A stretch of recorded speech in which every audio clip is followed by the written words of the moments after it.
$4 billion dealerships told her the same thing. Her dead father's Porsche was finished. $25,000 for a transmission that wasn't even broken. Every expert lied. Every diagnostic screen confirmed the lie. And Madeline Sterling, a woman who built her empire on facts, believed every single one of them. Until her car died outside a roadside garage no GPS could find, and a mechanic in a grease-stained shirt said 5 words that changed everything. Your transmission isn't broken. What happened next exposed one of the biggest scandals the luxury auto industry has ever seen. If you want to see how this satisfying story ends, stay with me until the very last word. Hit that like button and drop a comment telling me which city you're watching from. I want to see just how far this story travels. The fourth opinion was supposed to be the one that made it easier. Madeline Sterling sat in the leather waiting chair at Lyndon Graves Automotive, the kind of dealership where the coffee came in real ceramic cups and the service advisors wore ties that cost more than most people's car payments. She'd been here 40 minutes. She already knew what they were going to say. The service manager, a man named Todd with an expensive haircut and a smile that never quite reached his eyes, came through the frosted glass door holding a tablet, the way a doctor holds a chart when the news isn't good. Ms. Sterling, I appreciate your patience. He sat down across from her, placed the tablet face up on the table between them, and folded his hands like he was about to deliver a eulogy. We ran the full transmission diagnostic, and unfortunately, it's confirming what the other shops found. Say it. Complete transmission failure. The ZF 8-speed unit is showing cascading fault codes. We're talking internal gear damage, torque converter irregularities, valve body malfunction. At this point, the only real option is a full replacement. How much? Todd cleared his throat. With parts and labor, we're looking at $26,800. That includes the recalibration and road test. Madeline didn't blink. She'd heard 24 from Prestige European, 25.5 from Grand Pacific Motors, 27.2 from the Porsche certified shop in Westfield, now 26.8 from Lyndon Graves.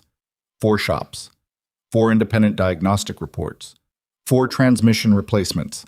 The numbers weren't identical, which somehow made them more believable, like witnesses whose stories mostly lined up. And there's no partial fix, she said. It wasn't really a question. I wish there were. Todd shook his head with practiced sympathy. Once the internal components start failing at this rate, a rebuild is just throwing money into a sinking ship. You'd be back here in 6 months with the same codes. The responsible recommendation, and I say this as someone who genuinely respects the vehicle, is a full unit replacement. Madeline looked past him, through the floor-to-ceiling windows where her father's 911 Carrera sat in the service bay like a patient on an operating table. Silver. Manual steering. The kind of car that looked fast even standing still. It was a 2014, not rare, not particularly valuable to anyone who collected cars for investment. But her father had driven it every Sunday for 9 years, had taught her to drive stick in the parking lot behind their old apartment building when she was 16, had kept a pair of her baby shoes in the glove compartment because he said it reminded him why he worked so hard. Robert Sterling had been dead for 14 months, and that car was the last physical thing that still felt like him. "Can I have a minute?" Madeline said. "Of course. Take all the time you need." Todd stood, straightened his tie, and left through the frosted door with the careful reverence of a man who knew when to stop selling. Madeline pulled out her phone and called the only person she trusted to be honest, even when honesty hurt. "Hey!" Her assistant Jess picked up on the second ring. "How'd it go?" "Same as the others." "How much?" 26.8. "That's 4 for 4, Maddie." "I know." There was a pause. Jess was careful with pauses. She used them like punctuation, giving Madeline room to think without filling the silence with opinions she hadn't been asked for. "It's just a car," Madeline said. And even as she said it, she felt the wrongness of the words in her mouth, like biting into something that should have been sweet but wasn't. "No, it's not," Jess said quietly. "But you already knew that." Madeline closed her eyes. "Okay. Tell them to schedule the replacement." "You sure?" 4 shops can't all be wrong, Jess." "I know, Yeah, okay. I'll call them." Madeline hung up and sat there for another minute, staring at the Porsche through the glass. She thought about the last time her father had driven it. A Tuesday, unremarkable, 2 weeks before the stroke. He'd taken it to pick up dry cleaning. She remembered because he'd called her from the car to ask if she wanted him to grab dinner, and she'd said no because she was busy. She was always busy. She was always too busy. The memory tasted like something she couldn't swallow. She signed the estimate, shook Todd's hand, and drove the Porsche out of the dealership lot for what she assumed would be the last time before the surgery. The car ran fine for about 12 miles. Then it didn't. The engine hiccuped once, like a cough caught mid-throat. The dashboard lit up in a cascade of amber and red: traction control, engine management, transmission fault. The car shuddered, and Madeline felt the gearbox seize like a fist closing around something it refused to let go. She guided it to the shoulder, hazards on, and sat in the silence of a dead engine on a 2-lane road she didn't recognize. She'd taken a different route home. No particular reason, just the vague, stupid impulse to drive the car a little longer before handing it over to be gutted. She turned off the highway onto a county road that wound through an area of strip malls giving way to farmland, gas stations getting farther apart, the kind of road where people drove to not be found. She turned the key. Nothing. Turned it again. The starter clicked, caught, died. She sat there for a full minute before she let herself say what she was thinking. Fine, she said to the car, to her father, to nobody. Fine. She pulled out her phone and searched for the nearest service station. The map showed one result, 0.4 miles ahead, on the right. No reviews, no website, just a name, Bennett Auto Repair. She considered calling a flatbed. She considered calling Jess. She considered sitting on the shoulder until the universe offered her a better option than a garage with no internet presence in a place that looked like civilization's afterthought. Instead, she got out, locked the car, and walked. The heat hit her immediately. Mid-July in the kind of flat, humid geography that made the air feel like warm laundry. She was wearing a silk blouse and trousers that cost $800 combined, and by the time she reached the garage, both were damp and clinging. Bennett Auto Repair was a single-bay cinder block building with a corrugated metal roof that had been white once and was now the color of old bone. A hand-painted sign hung over the open bay door, the letters slightly uneven, the kind of sign someone had made with care, but not with training. There was a small waiting area, 2 plastic chairs, a folding table with a coffee maker that looked older than she was, and a fan oscillating in the corner like a tired dog wagging its tail. A pickup truck with a dented fender sat in the bay, its hood up, tools spread on a rolling cart beside it. "Hello?" Madeline called. No answer. She stepped into the bay, her heels clicking on concrete that was clean but cracked. The smell was familiar. Motor oil, brake dust, the metallic tang of hot metal, but softer than the dealerships, less chemical, more organic. "Anybody here?" A door opened at the back and a girl came out, maybe 11 or 12, with dark hair pulled into a ponytail and a smudge of grease on her left cheek that she either didn't know about or didn't care about. She was carrying a textbook under one arm and a wrench in her free hand, and she looked at Madeline with the kind of frank curiosity that children lose around 13 and most adults never get back. "Can I help you?" the girl said, and there was nothing uncertain about it. She asked it the way a receptionist would, if the receptionist happened to be in middle school and holding a 9/16 wrench. "I'm looking for the mechanic. My car broke down up the road." "Dad!" the girl called over her shoulder without breaking eye contact with Madeline. "Customer!" She said it like it was a rare and interesting event, which, based on the general emptiness of the place, it probably was. A man came through the same door a moment later, wiping his hands on a rag so faded it had no original color left. He was maybe 32, 33, younger than Madeline had expected, with the kind of face that was pleasant without being particularly notable. He wore a gray work shirt with the sleeves rolled to his elbows, and his hands were the hands of someone who used them for a living, scarred across the knuckles, nails permanently edged with dark, calluses in places that suggested years of the same repeated motions. "Sorry about that," he said. "Was in the back working on a condenser. What's going on?" Madeline Sterling. She held out her hand out of habit. He looked at his own hand, still oil-stained despite the rag, and hesitated. "Cole Bennett. You'll want to skip the handshake unless you want your dry cleaning bill to double. It's fine. She kept her hand out. He shook it. His grip was firm but not performative. The handshake of a person who didn't think much about handshakes. You said your car broke down? About a quarter-mile back, silver Porsche 911 on the shoulder. Something shifted in his expression. Not surprise exactly, but attention, the way a guitarist might look up when they hear a particular chord. What happened? Dashboard lit up like a Christmas display. Transmission fault, engine management, everything. Engine died, won't restart. The 8-speed PDK or the 7-speed manual? Madeline paused. None of the dealership advisors had asked that question first. They'd asked for the VIN, the mileage, her warranty status. Not the gearbox type. 7-speed manual. Cole nodded slowly, like she'd confirmed something he was already thinking. How long have you had it? It was my father's. I inherited it 14 months ago. She didn't explain what inherited meant. She didn't need to. Something in the way she said it carried the weight. And you've taken it to other shops, Cole said. It wasn't a question. 4. All of them say full transmission replacement. 25, 26 grand. In that neighborhood, Cole's jaw tightened, just slightly, just enough for Madeline to notice. He folded the rag once and tucked it into his back pocket. Emma, grab the tow bar and the keys to the truck. The girl, Emma, was already moving. She set the textbook on the folding table, face down to hold her page, and disappeared through the back door with the wrench still in her hand. You can tow it here? Madeline asked. If it's where you said it is, yeah. Quarter mile's nothing. He was already walking toward the pickup in the bay. You're welcome to wait here. Coffee's not great, but it's hot. I'll come with you. Suit yourself.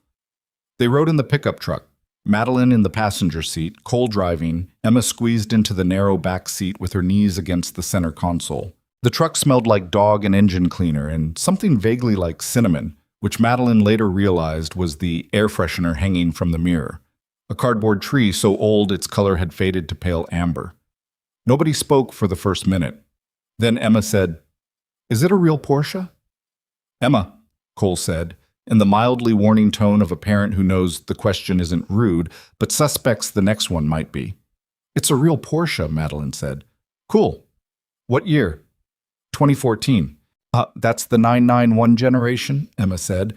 First one with electric power steering. Madeline turned to look at her. You know that? Dad taught me. Emma said it the way most 12-year-olds would say, Dad taught me to ride a bike. Factual. Unimpressed with herself, already thinking about the next thing. They reached the Porsche. Cole backed the truck up, and he and Emma hooked up the tow bar with the silent efficiency of people who had done this before. Madeline stood on their shoulder watching, feeling oddly useless, which was not a feeling she was accustomed to. Back at the garage, Cole guided the Porsche into the bay and popped the hood. He stood there for a moment, just looking, not at any specific component, at the whole of it, the way you'd look at a painting before getting close enough to see the brushstrokes. Then he leaned in and turned the key. The engine clicked and died. He turned it again. Same thing. He tilted his head slightly, listening to the pattern of the failure. Click, catch, nothing. He stepped back, walked to the rear of the car, crouched down, and put his palm flat against the body panel just above the transmission housing. He stayed like that for maybe 30 seconds, completely still, eyes half closed. Madeline watched from the waiting area, one arm crossed, the other holding a cup of coffee that was exactly as mediocre as Cole had promised. She wanted to ask what he was doing, but something about the quality of his stillness kept her quiet. He stood up, walked back to the front, leaned over the engine bay, and began tracing a wiring harness with 2 fingers, following it down and to the left, behind the intake manifold, into a junction she couldn't see from where she stood. Emma, he said, hand me the fiber scope. Emma reached into a drawer and produced a thin, flexible tube with a small lens at the end, the kind of tool doctors use to look inside places fingers couldn't reach. She handed it to her father without being told which drawer, which told Madeline this was organized chaos, not random mess. Cole fed the scope into the wiring harness junction. He peered through the eyepiece for maybe 45 seconds. Then he said something that made Madeline's coffee stop halfway to her mouth. Your transmission isn't broken. She set the cup down. Excuse me? Cole straightened up and looked at her directly for the first time since they'd arrived at the garage. His expression wasn't triumphant or dramatic. It was tired and maybe a little angry, but not at her. Your transmission is fine. The gears are fine. The torque converter, you don't have one. It's a manual, which means at least one of those dealerships didn't even bother to look at the actual car before they wrote up the estimate. The valve body they mentioned? That's a PDK component. Your car doesn't have one. Madeline felt something cold settle in her stomach. What are you saying? I'm saying 4 shops told you to replace a transmission that isn't broken, and at least one of them quoted you for parts that don't exist in your vehicle. That's a serious accusation. It's not an accusation. It's what's in front of me. He pointed toward the engine bay. There's a sensor in the harness, a transmission speed sensor, input side, part of the electronic control loop. It's a small unit, about the size of a lighter. On this generation, there was a run of them manufactured with a housing defect, microscopic crack in the ceramic. When it heats up, the crack expands just enough to throw off the signal. The ECU reads it as a catastrophic internal failure because the speed data doesn't match what the system expects. So the computer thinks the transmission is failing. The computer thinks the transmission is failing because it's getting bad data from a cracked sensor. Every diagnostic scanner in every shop plugged in, read the fault codes, and took them at face value. Nobody looked at the actual sensor. Madeline stared at him. How do you know it's the sensor and not the transmission? Because I listened. He said it simply, like it was obvious. The engine cranks clean. The starter engagement is normal. When it caught for that half second, the gear mesh sounded right. No grinding, no slipping, no harmonic distortion. If the transmission was actually failing internally, you'd hear it. Metal doesn't lie. Computers sometimes do. She was quiet for a long moment. Behind her, the coffee maker gurgled. The fan oscillated. Emma had sat down at the folding table and opened her textbook, apparently satisfied that the interesting part was over. Can you fix it? Madeline said. If I can find the sensor, yeah, it's discontinued. Porsche stopped using that supplier after the defect reports came in. But I might have one. Or I can source one. How much? The parts may be $80, $90 if I have to order it. Labor. Call it $200 for the full diagnosis, removal, replacement, and recalibration. $290, roughly. Instead of $26,000. Instead of $26,000. Madeline sat down in the plastic chair. It creaked under her weight, not because she was heavy, but because the chair was old and tired and had opinions about being sat in. Why? She said. Why would 4 shops all miss this? Cole leaned against the workbench and crossed his arms. He looked at her the way he might look at someone who'd just asked why it rains. Not condescending, but aware that the answer was both simple and unsatisfying. Because it's easier not to look. The scanner says transmission failure. The advisor writes up a transmission replacement. Nobody gets fired for following the computer. But if you dig deeper, if you actually get your hands into the car and check the sensor, and it turns out you were wrong, now you've wasted time. The customer's mad. Your manager wants to know why the ticket took 3 hours instead of 45 minutes. He paused. The system isn't built for careful. It's built for fast. And expensive. That's not a bug. That's the business model. Madeline looked at the Porsche. The silver paint caught the late afternoon light coming through the bay door, and for a moment the car looked the way it had when her father used to pull into the driveway on Sundays. Bright and alive and worth more than anyone who didn't know the story could ever understand. Fix it, she said. Please. I'll need to keep it overnight. Want to confirm the diagnosis, pull the sensor, and check for any secondary damage the false codes might have caused. I won't start work you haven't approved. Whatever it takes. He nodded. Emma, you want to show Miss Sterling where the extra chair is? There's only 2 chairs, Dad. She's sitting in one of them. Right. Well, Cole rubbed the back of his neck. I can call you a ride if you need one. I'll have my assistant come get me. Madeline pulled out her phone, then stopped. Cole? Yeah. If you're right about this, about the sensor, about the dealerships, what does that mean for everyone else who got the same diagnosis? He looked at her for a long moment. The question seemed to land somewhere behind his eyes, in a place he kept things he thought about but didn't usually say out loud. It means a lot of people paid $25,000 to replace something that didn't need replacing. And it means the shops that did it either didn't know, which is bad, or did know and did it anyway, which is worse. Which do you think it is? I think it depends on the shop. Some of them are just lazy. They don't train their techs to go past the scanner. It's not malice. It's just not caring enough. But some of them, he trailed off, then shook his head. I fix cars. I don't investigate people. Maybe someone should. Cole didn't respond to that.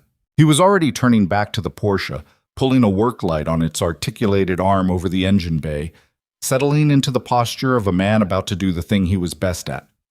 Madeline called Jess. "Change of plans," she said. "What happened? Are you okay?"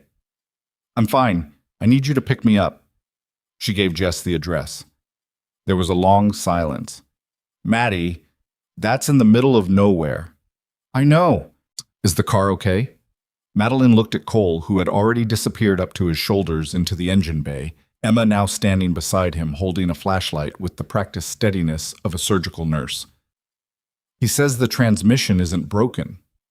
"Who says?" "The mechanic." "What mechanic? There's no Porsche certified shop within—" "Jess, just come get me. I'll explain when you get here."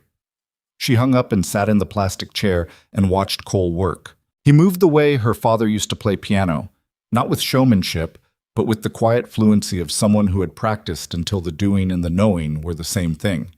His hands found bolts without looking. He reached for tools, and Emma placed them in his palm without being asked, reading the work the way a good catcher reads a pitcher. They didn't talk much while they worked. Occasionally Cole would say something, quarter-inch extension, or hold the light left, and Emma would respond with the tool or the adjustment, nothing more. It was the kind of communication that came from years of shared space, shared routine, shared understanding of what mattered and what didn't. At one point, Emma looked over at Madeline and said, "Are you the lady who owns Sterling Capital?" Madeline blinked. "How do you know that?" "We did a project in school about women in business. You were on the list." "Emma," Cole said from somewhere inside the engine bay, "I'm just asking. She's a customer. She's also a person, Dad." Cole's muffled voice carried a hint of amusement. "Help me with this bracket." Emma rolled her eyes, a gesture so perfectly 12-year-old that Madeline almost smiled, and turned back to the car. Jess arrived 40 minutes later in the black Audi sedan, looking like she'd just been asked to retrieve someone from a hostage situation.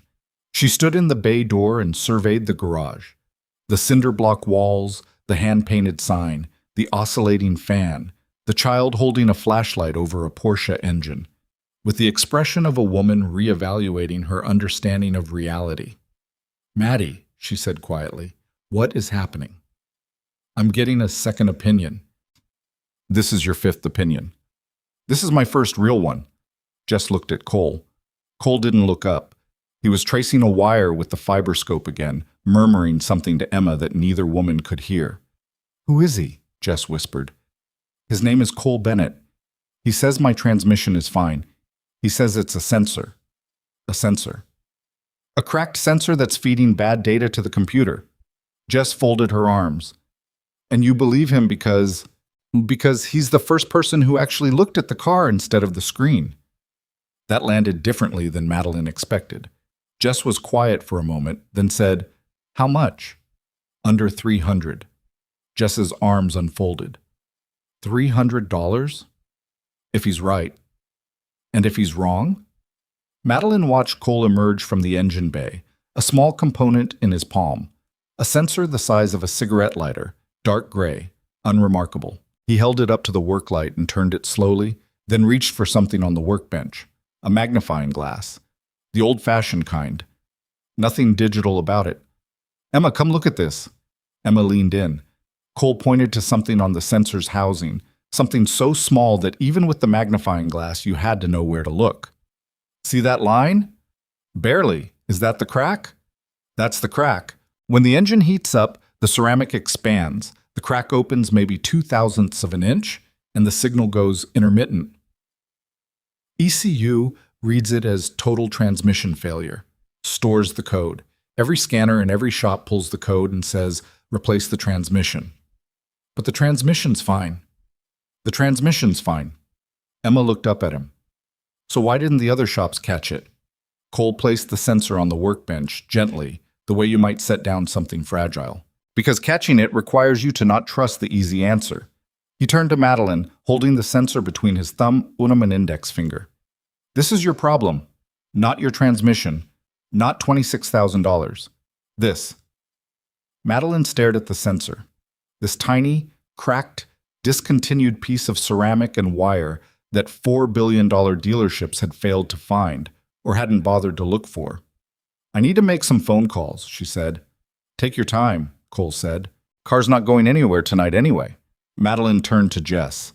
I want you to pull every receipt, every diagnostic report, every estimate from the 4 dealerships. I want the VIN logs, the tech notes, everything. What are you going to do with them? I don't know yet, but I know someone who'll want to see them. Jess recognized the tone. It was the same voice Madeline used in board meetings when someone had just tried to slip a bad number past her. Calm, precise, and absolutely certain that she was about to make someone very uncomfortable. I'll have everything by morning, Jess said. They left the garage as the sun was going down, the sky turning that particular shade of orange that only happens in flat country where there's nothing tall enough to interrupt the horizon. Madeline sat in the passenger seat of the Audi and watched the garage shrink in the side mirror. The cinder block building, the hand-painted sign, the single work light still burning in the bay where a man and his daughter were spending their evening inside the engine of a car that belonged to a dead man's daughter. Jess? Yeah? The 4 shops, Grand Pacific, Prestige, Westfield Porsche, Linden Graves. What about them? Pull the complaint histories, too. Consumer Affairs filings, BBB complaints, anything from the state licensing board. I want to know if this has happened before. You think it has? Madeline thought about Cole's face when she'd asked him what the false diagnoses meant for everyone else, the way he'd paused, the thing he'd almost said but didn't. Yeah, she said. I think it has. Back at the garage, Cole worked until 11. Emma had fallen asleep on the old sofa in the back office, a brown corduroy thing with cushions that had given up their shape years ago. With her textbook still open on her chest and a shop rag draped over her like a blanket because Cole couldn't find the actual blanket. He removed the cracked sensor completely, labeled it, photographed it from 6 angles with his phone. Then he started checking every other sensor in the electronic control loop, one by one, methodically, the way a doctor checks vitals even when the patient only came in for a cough. Everything else was fine. The transmission was clean, the gears showed normal wear for the mileage. Not perfect, not new, but honest and functional, and nowhere close to failure. The clutch had maybe 40,000 miles left in it. The flywheel was true. He sat on the creeper and rolled himself under the car and lay there for a while, looking up at the undercarriage, thinking. 4 shops, 4 identical diagnoses, 4 bills averaging $25,000. He thought about the woman, Madeline, and the way she'd said it was my father's with a kind of controlled grief that he recognized because he'd heard it in his own voice often enough. The grief of someone who's had time to learn to carry it, but not enough time to learn where to set it down. He thought about the sensor in the plastic bag on his workbench. $80 part, microscopic crack, $26,000 misdiagnosis. Multiply that by however many 991 generation 911s had the same sensor from the same production run, and you weren't talking about a mistake anymore. You were talking about a pattern. Cole didn't think about patterns, usually. He fixed cars. He raised his daughter. He paid his bills most months, or most of most months, and he kept the garage open and the lights on and the coffee maker running, even when the weeks between customers stretched long enough to make him wonder if the world had forgotten this road existed. He wasn't a crusader. He wasn't an investigator. He was a mechanic in a cinder block building with a hand-painted sign and a 12-year-old who knew more about transmissions than half the technicians at the dealerships that had just tried to sell a grieving woman a surgery her car didn't need. But 4 shops. He rolled out from under the car, stood up, turned off the work light, and went to check on Emma. She'd shifted in her sleep, one arm hanging off the sofa, the textbook now on the floor. He picked it up, 7th grade science, the chapter on simple machines, levers and pulleys and inclined planes by Toki, and set it on the desk. He He covered her with the shop rag again because the actual blanket was probably in the truck, or possibly in the laundry, or possibly in a parallel dimension where he kept all the things he could never find. He stood there for a moment watching her sleep. She looked like her mother when she slept. The same angle of the chin, the same way her lips parted slightly, the same stillness that seemed less like rest and more like concentration. He turned off the office light and walked back into the bay. The Porsche sat there in the dark, silver skin catching the faint blue glow of the security light outside the bay door. He put his hand on the hood. It was cool now, the engine heat long gone. "I'll take care of you," he said to the car, quietly enough that if Emma had been awake, she wouldn't have heard. Your old man would have wanted that. He locked up the garage, carried Emma to the truck. She was getting too big for this, all legs and angles, but she still curled into his shoulder the way she had when she was 5, and drove the quarter-mile home to the small house behind the tree line that nobody could see from the road. The house was small, clean in the way that mattered and cluttered in the way that didn't. Dishes in the sink from breakfast. Emma's school bag by the door, a stack of bills on the kitchen counter that he didn't look at because he already knew what they said. He put Emma to bed. She woke up enough to say, "Did you figure out the car?" And he said, "Yeah, I figured out the car." And she said, "Good," and was asleep again before he finished pulling the blanket up. He sat at the kitchen table and looked at his phone. No new messages. No missed calls. The garage's website, which Emma had built for a school project and which he had never updated, showed the same 3 reviews it had shown for 2 years, all from locals, all 5 stars, all variations of honest guy, fair price, fixed my truck when the other place couldn't. He opened a browser and searched for the sensor part number. Discontinued by the manufacturer, as he'd expected. A few aftermarket options, some OEM pulls from junkyards, and one specialty supplier in Ohio that listed it for $94.50 plus shipping. He ordered it. 2-day shipping, which would cost almost as much as the part. Then he sat there at the kitchen table in the dark house, his daughter asleep down the hall, a stranger's Porsche in his garage, and thought about what Madeline Sterling had said. Maybe someone should. He wasn't that someone. He knew that. He was a guy who fixed cars in a building most people drove past without seeing. His world was small by design. He'd made it small on purpose, had compressed his life down to the 2 things that mattered, his daughter and his work, and he'd been fine with that. Content, even. Content enough. But 4 shops. He washed the dinner dishes, set them in the rack to dry, checked the lock on the front door even though he always checked the lock on the front door, and went to bed. He dreamed about transmissions, gears meshing, synchros engaging, the beautiful mechanical logic of things that worked the way they were supposed to work. In the dream, every gear was perfect, every tolerance exact, every bearing true. He woke up at 5, made coffee, packed Emma's lunch for the day camp she'd been attending 3 days a week because he couldn't afford 5, and drove to the garage. The Porsche was where he'd left it. Of course it was. But he checked anyway, the way he always checked, because cars were the one thing in his life he could actually control. He opened the bay door, turned on the lights, put on the coffee, and got back to work. The sensor would arrive in 2 days. In the meantime, he would go through the entire electrical system, connector by connector, wire by wire, until he was certain, not scanner certain, not computer certain, but hand and ear and instinct certain, that the cracked sensor was the only problem. Emma arrived at 7:30, delivered by the neighbor who drove her to day camp. She stopped in the bay on her way past, looked at the Porsche, looked at her father. "You're going to fix it, right?" "That's the plan." "Good. That lady seems sad." Cole looked at his daughter. She said things like that sometimes, observations that were too precise and too kind for a 12-year-old, observations that reminded him of her mother in ways that were both comforting and painful. "Yeah," he said. "She did." "Dad?" "Yeah, Em?" "Don't charge her too little." He frowned. "What?" "You always charge people too little. Mrs. Garcia's alternator last month, you charged her $40 for labor. That took you 3 hours. Mrs. Garcia's on a fixed income. Everyone's on a fixed income if you charge them $40.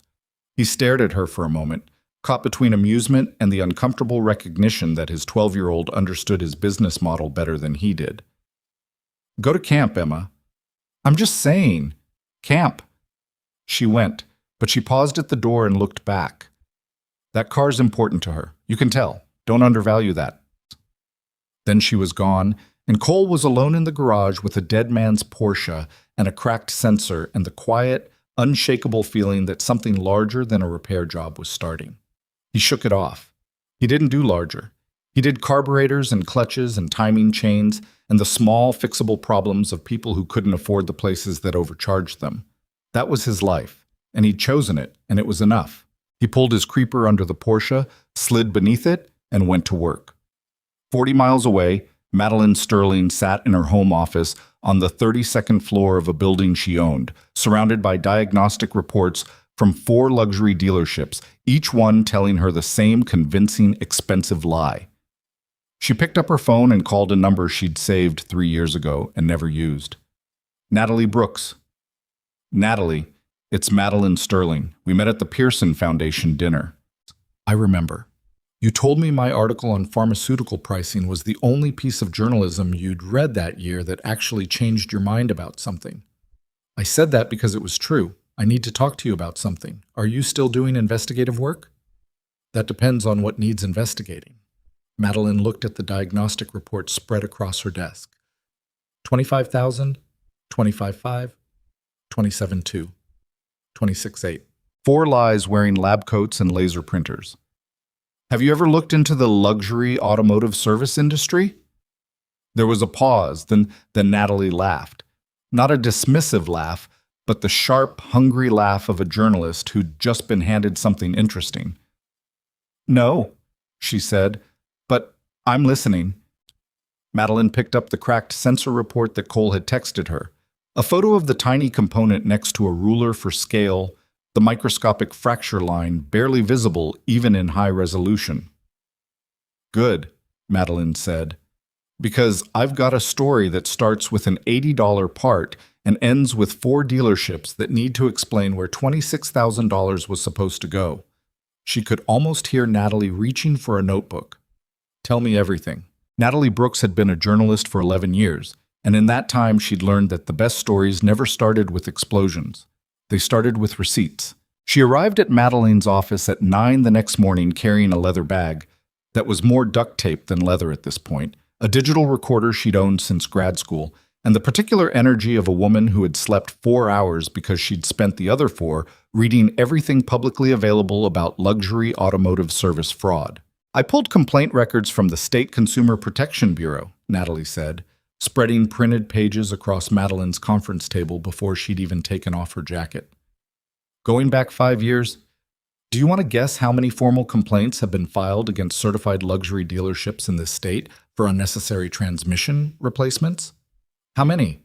47. And those are just the ones that made it to an official filing.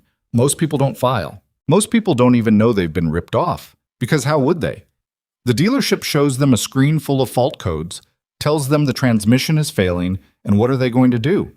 Argue with a computer? Madeline leaned against the edge of her desk. So this isn't new. This isn't new. What's new is that you've got a mechanic who can prove the diagnosis was wrong, and you've got documentation from 4 separate dealerships showing identical recommendations for a repair that wasn't needed. That's not an anecdote. That's a pattern. I want you to talk to Cole. Natalie looked up from her papers. The mechanic? Cole Bennett. He's got the sensor, the actual failed part.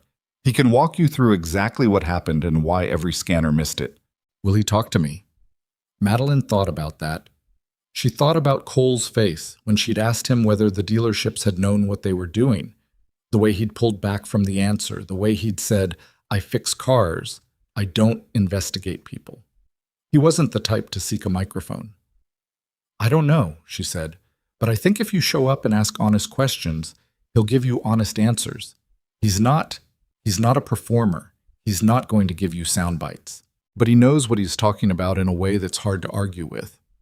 What do you mean? I mean, he diagnosed my car in less than a minute by listening to it, not with a scanner, with his hands and his ears. 4 shops with 6-figure diagnostic equipment couldn't find what he found with a magnifying glass and a fiberscope. Natalie was quiet for a moment, clicking her pen against the table in the rapid pattern she used when her brain was working faster than the conversation. "I want the diagnostic reports from all 4 dealerships," she said. "The actual PDFs, not summaries. I want the part numbers they quoted, and I want to compare those part numbers against the actual components in your vehicle." "Jess has all of it. She pulled it last night." "Good. And Madeline, I want to be clear about something. If I write this story, it's going to make people uncomfortable. Not just the dealerships, the manufacturers, the diagnostic software companies, the certification boards. This is an ecosystem. You pull one thread and the whole thing moves." "I know. Are you okay with that?" Madeline looked out the window. 32 floors below, the city moved in its usual patterns. Traffic, pedestrians, the mechanical rhythm of a place that ran on systems most people never questioned because questioning systems was exhausting and usually pointless. "My father taught me something," she said. "He said facts don't care about comfort. If the facts say the system is broken, then the system is broken, and being uncomfortable about it doesn't make it less true." Natalie smiled. Not warmly, exactly, but with the grim appreciation of someone who'd been told to back off stories more times than she could count. "I like your father." "You would have." He was impossible to argue with. "So are you, from what I hear." "I learned from the best." Natalie packed her papers back into the duct tape bag. "I'll drive out to see your mechanic tomorrow. Give me the address." "It's not on any map you've heard of." "The good ones never are." Cole's phone rang at 6:15 the next morning while he was halfway through an oil change on a 15-year-old Honda Accord that belonged to a retired teacher who paid him in cash and sometimes banana bread. He wiped his hands on the rag that lived permanently in his back pocket and checked the screen. Unknown number. "Bennett Auto." "Mr. Bennett, my name is Natalie Brooks. I'm a journalist. Madeline Sterling gave me your number." Cole closed his eyes briefly. He'd been expecting this, or something like it, since the moment Madeline had said, "Maybe someone should." "I'm kind of in the middle of something." "I understand. I can come to you. Would later today work?" "Ms. Brooks?" "Natalie." "Natalie, I appreciate the call, but I'm not really the right person for whatever you're working on. I'm a mechanic. I fixed a car. That's what I do." "You fixed a car that 4 certified dealerships said needed a $26,000 repair, and you fixed it for under $300. That's not just fixing a car, Mr. Bennett." Cole.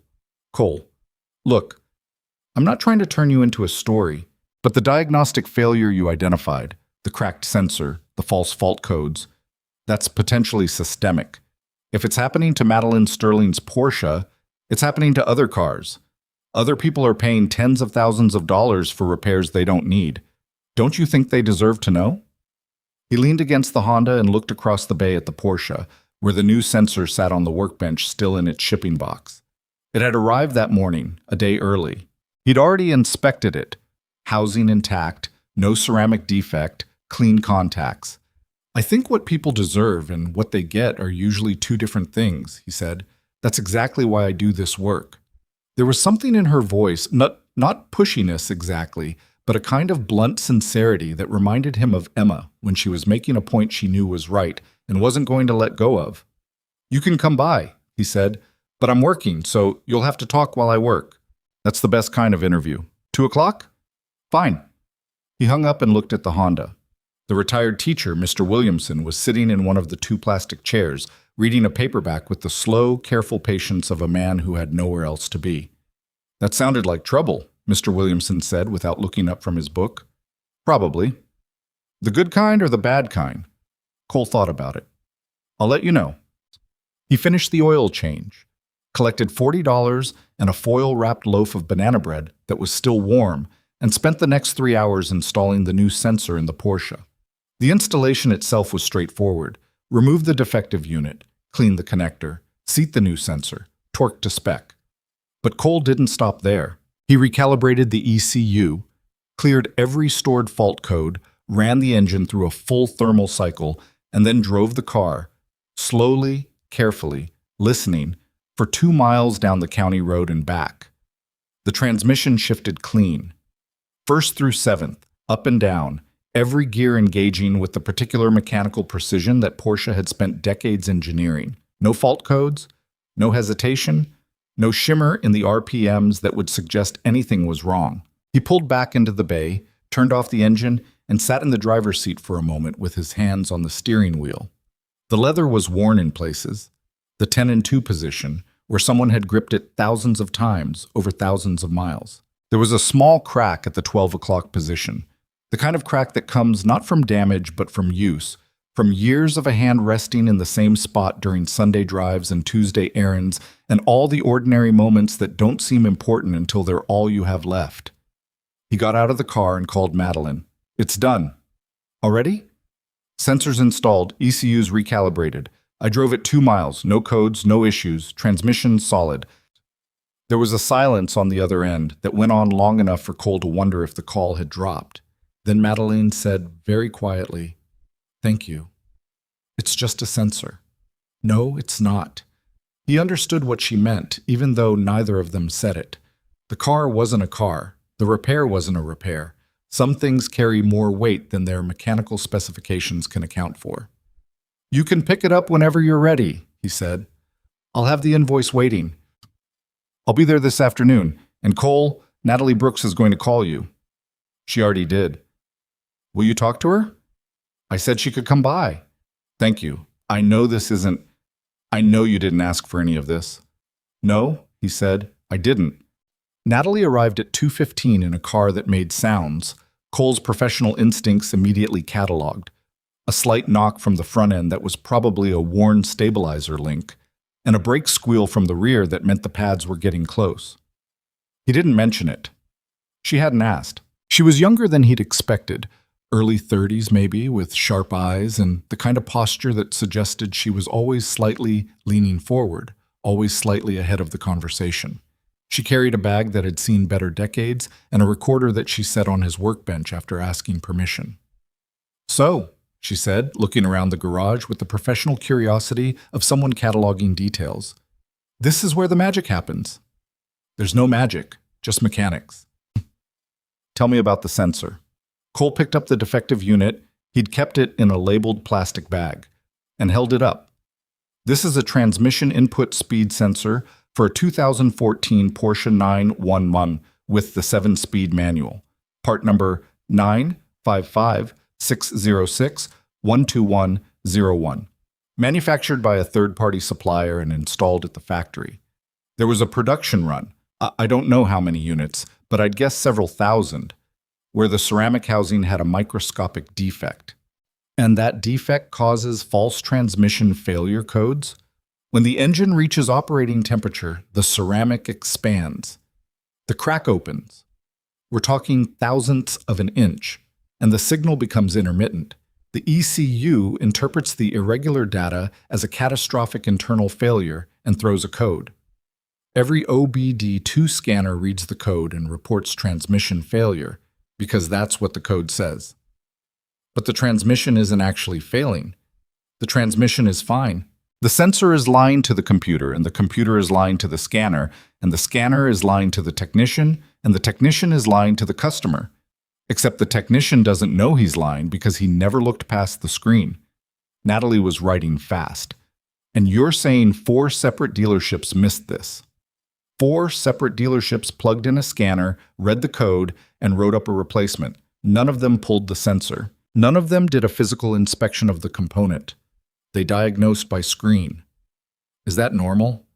Cole rubbed the back of his neck. This was the part he didn't like. The part where diagnosing a car turned into diagnosing an industry. It's common. Most modern shops are set up for efficiency, not investigation. A transmission fault code comes in, the advisor pulls up the labor guide, quotes the replacement, schedules the work. The tech pulls the transmission, installs the new one, clears the codes, and the car works. Everybody's happy. Except the customer just paid $25,000 for a repair they didn't need. Except that. And the old transmission, the one they pulled out, was there anything wrong with it? I'd bet my garage there wasn't, but you'd have to ask the dealerships what they did with it. My guess is it went back to the manufacturer as a warranty return, or it got resold as a refurbished unit, or it got scrapped. Either way, someone made money on both ends. Natalie looked at him steadily. You understand what you're describing.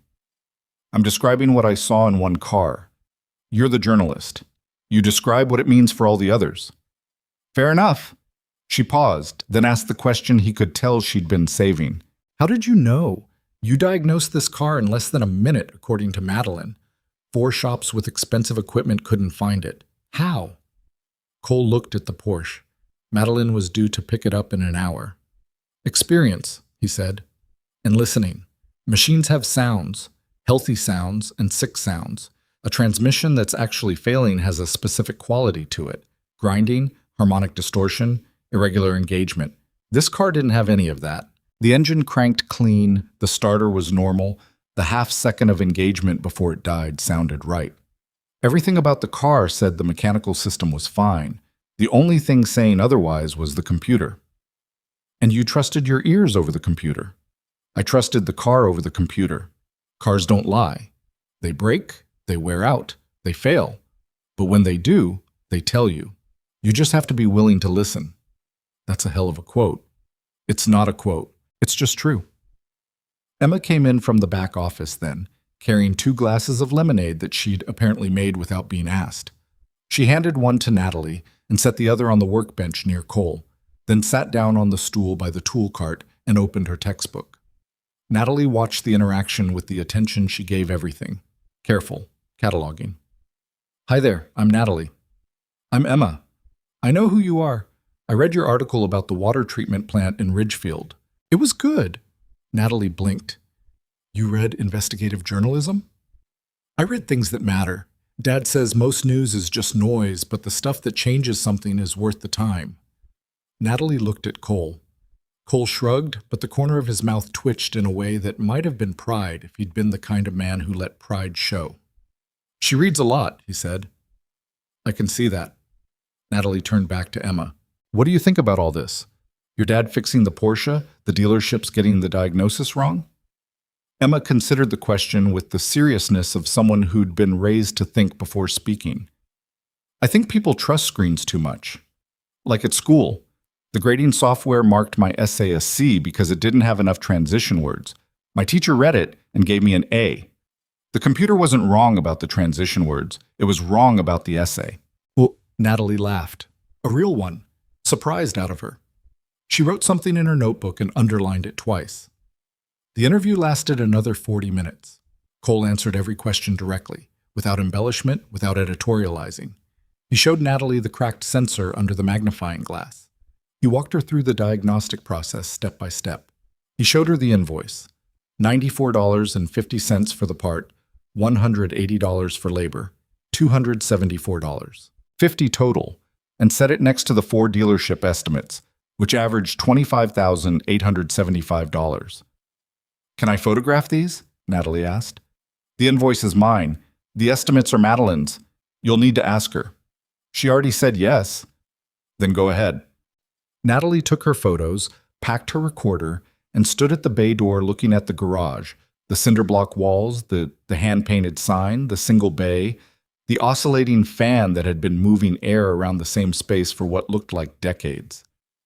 Can I ask you one more thing? Sure. Why here? You obviously know what you're doing. You could be at any shop in the country, probably running your own certified center. Why a one-bay garage on a road nobody takes? The question landed in the space between them like a stone dropped into still water. Cole didn't answer right away. He looked at Emma, who was reading her textbook and pretending not to listen. Because my daughter needed a father more than the industry needed another mechanic, he said, and this is where I could be both. Natalie nodded slowly. She didn't write that down.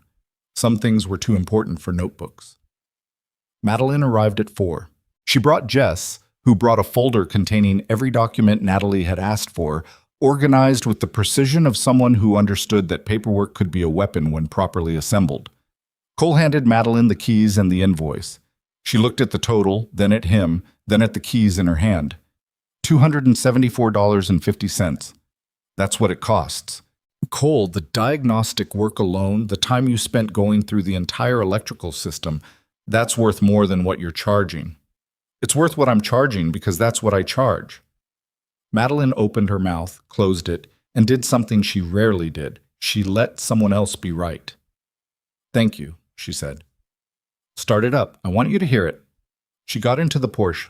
The leather creaked in the familiar way, not new, not stiff, but soft in the places where her father had sat for 9 years.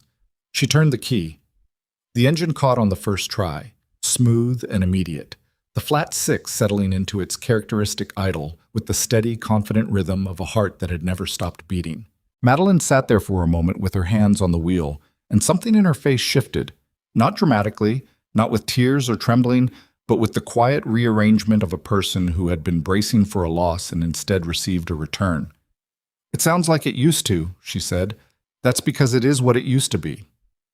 The car was never broken, Madeline. It was just misunderstood.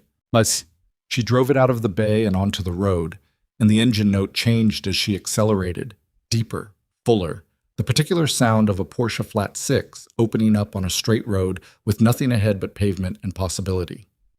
Cole watched from the bay door until the silver car was a point of light in the distance, then turned back to his workbench and started cleaning up. Emma appeared beside him. "She was crying," Emma said. "No, she wasn't." "She was." When she started the engine, she turned her head so you wouldn't see, but I saw.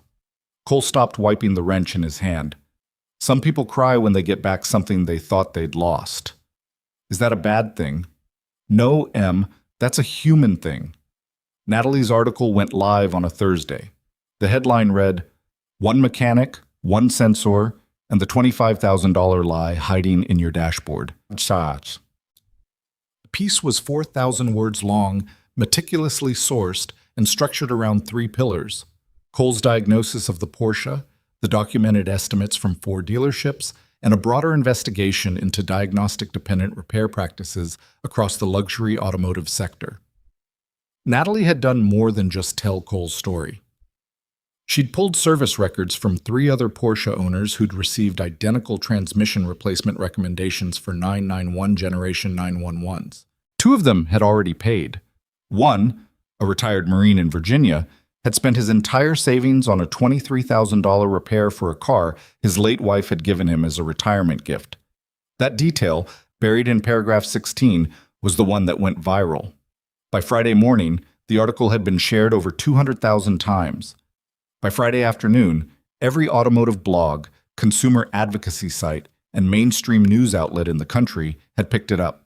By Saturday, the story had jumped from print to television, and Natalie's phone was ringing so constantly that she'd started letting it go to voicemail after the first 30 calls. Cole's phone rang too. That was worse because Cole's phone almost never rang, and the sound of it going off every few minutes in the quiet garage was like an alarm in a library. The first call was from a man in Connecticut who owned a McLaren and had been quoted $18,000 for a transmission replacement. The second was from a woman in Arizona with a Lamborghini and a $31,000 estimate. The third was from a Ferrari owner in Miami who started the conversation with, "Are you the guy?" and ended it with, "How fast can I get my car to you?" By Monday, Cole had 47 voicemails, 19 emails forwarded through the garage's website, which Emma had updated over the weekend to include a contact form after the third person complained they couldn't find a way to reach him, and a line of cars on the county road that the local sheriff had to come out and manage because they were blocking the intersection. Emma stood at the bay door that morning, looking at the line of exotic cars parked along the gravel shoulder, like a luxury dealership lot that had been picked up and dropped in the middle of nowhere. Ferraris, McLarens, 2 Lamborghinis, an Aston Martin, and a Bentley that looked so out of place on the county road it might as well have been a spaceship. "Dad," she said. Cole came to the door, coffee in hand, and stopped. "That's a lot of cars," Emma said. "Yeah. Are you going to fix all of them?" He took a long sip of coffee. The line stretched around the bend. At the front, a man in a polo shirt and driving gloves was already getting out and walking toward the garage with the purposeful stride of someone who'd driven 400 miles and wasn't interested in waiting. "I'm going to try," Cole said. "You need help." "I've got you." "I'm 12, Dad. And you're already better than half the techs at those dealerships." Emma looked at him with the flat, unimpressed expression she'd perfected. "I'm being serious." "So am I. You can't fix 40 cars by yourself. Watch me." She shook her head, walked to the folding table, opened her laptop, a refurbished Chromebook Cole had bought her for school, and started building a scheduling system. By noon, she had a spreadsheet with every caller's name, vehicle make and model, reported symptoms, and estimated diagnostic time sorted by arrival order. Cole worked. He worked the way he always worked, methodically, carefully, one car at a time, giving each vehicle the same attention he'd given the Porsche. Some of them had the same sensor issue.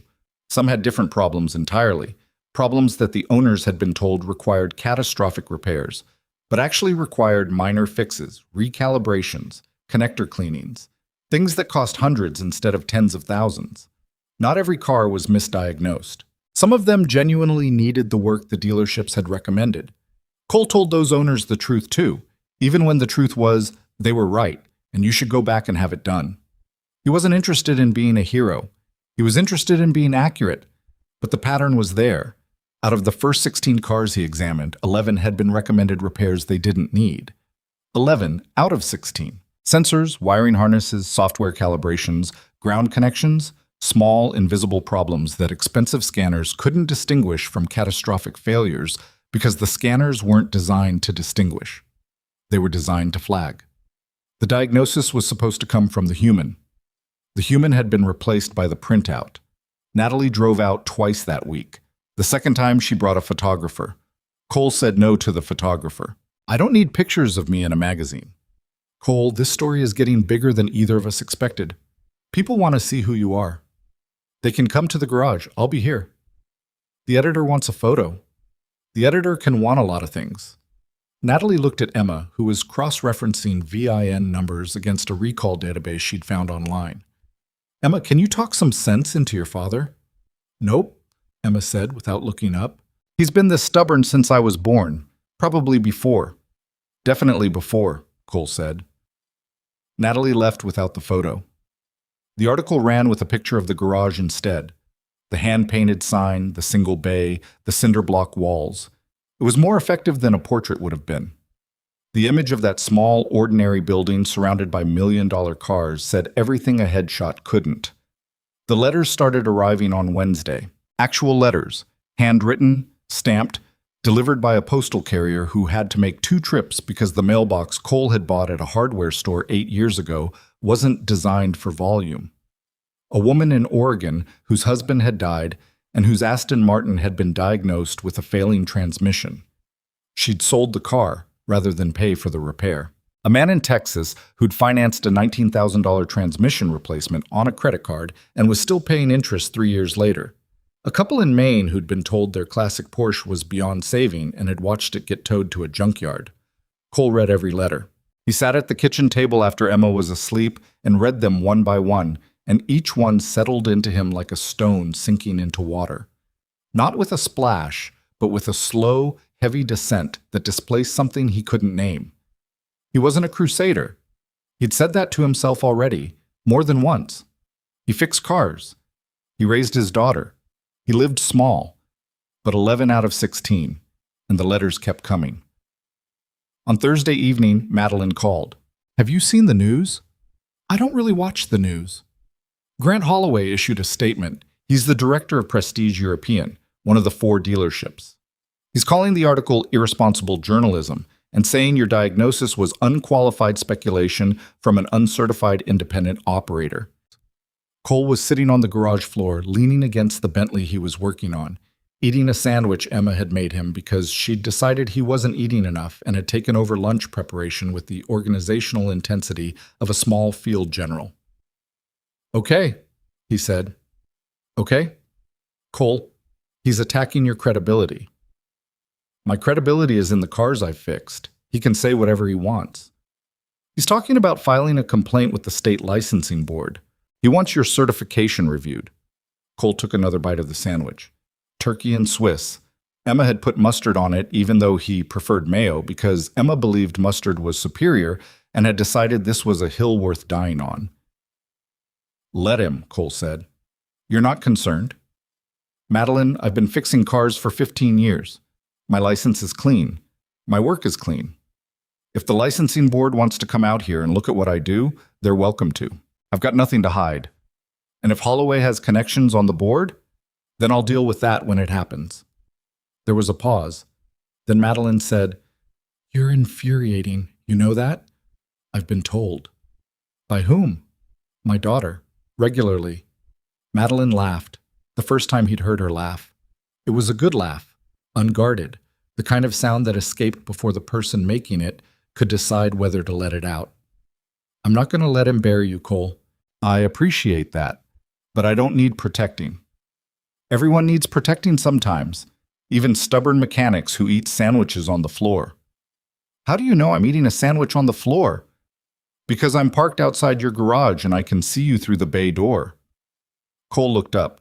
A black Audi sedan sat in the gravel lot, headlights off, engine idling. He could see Madeline in the passenger seat, phone pressed to her ear, watching him with an expression he couldn't quite read from this distance but suspected fell somewhere between exasperation and amusement.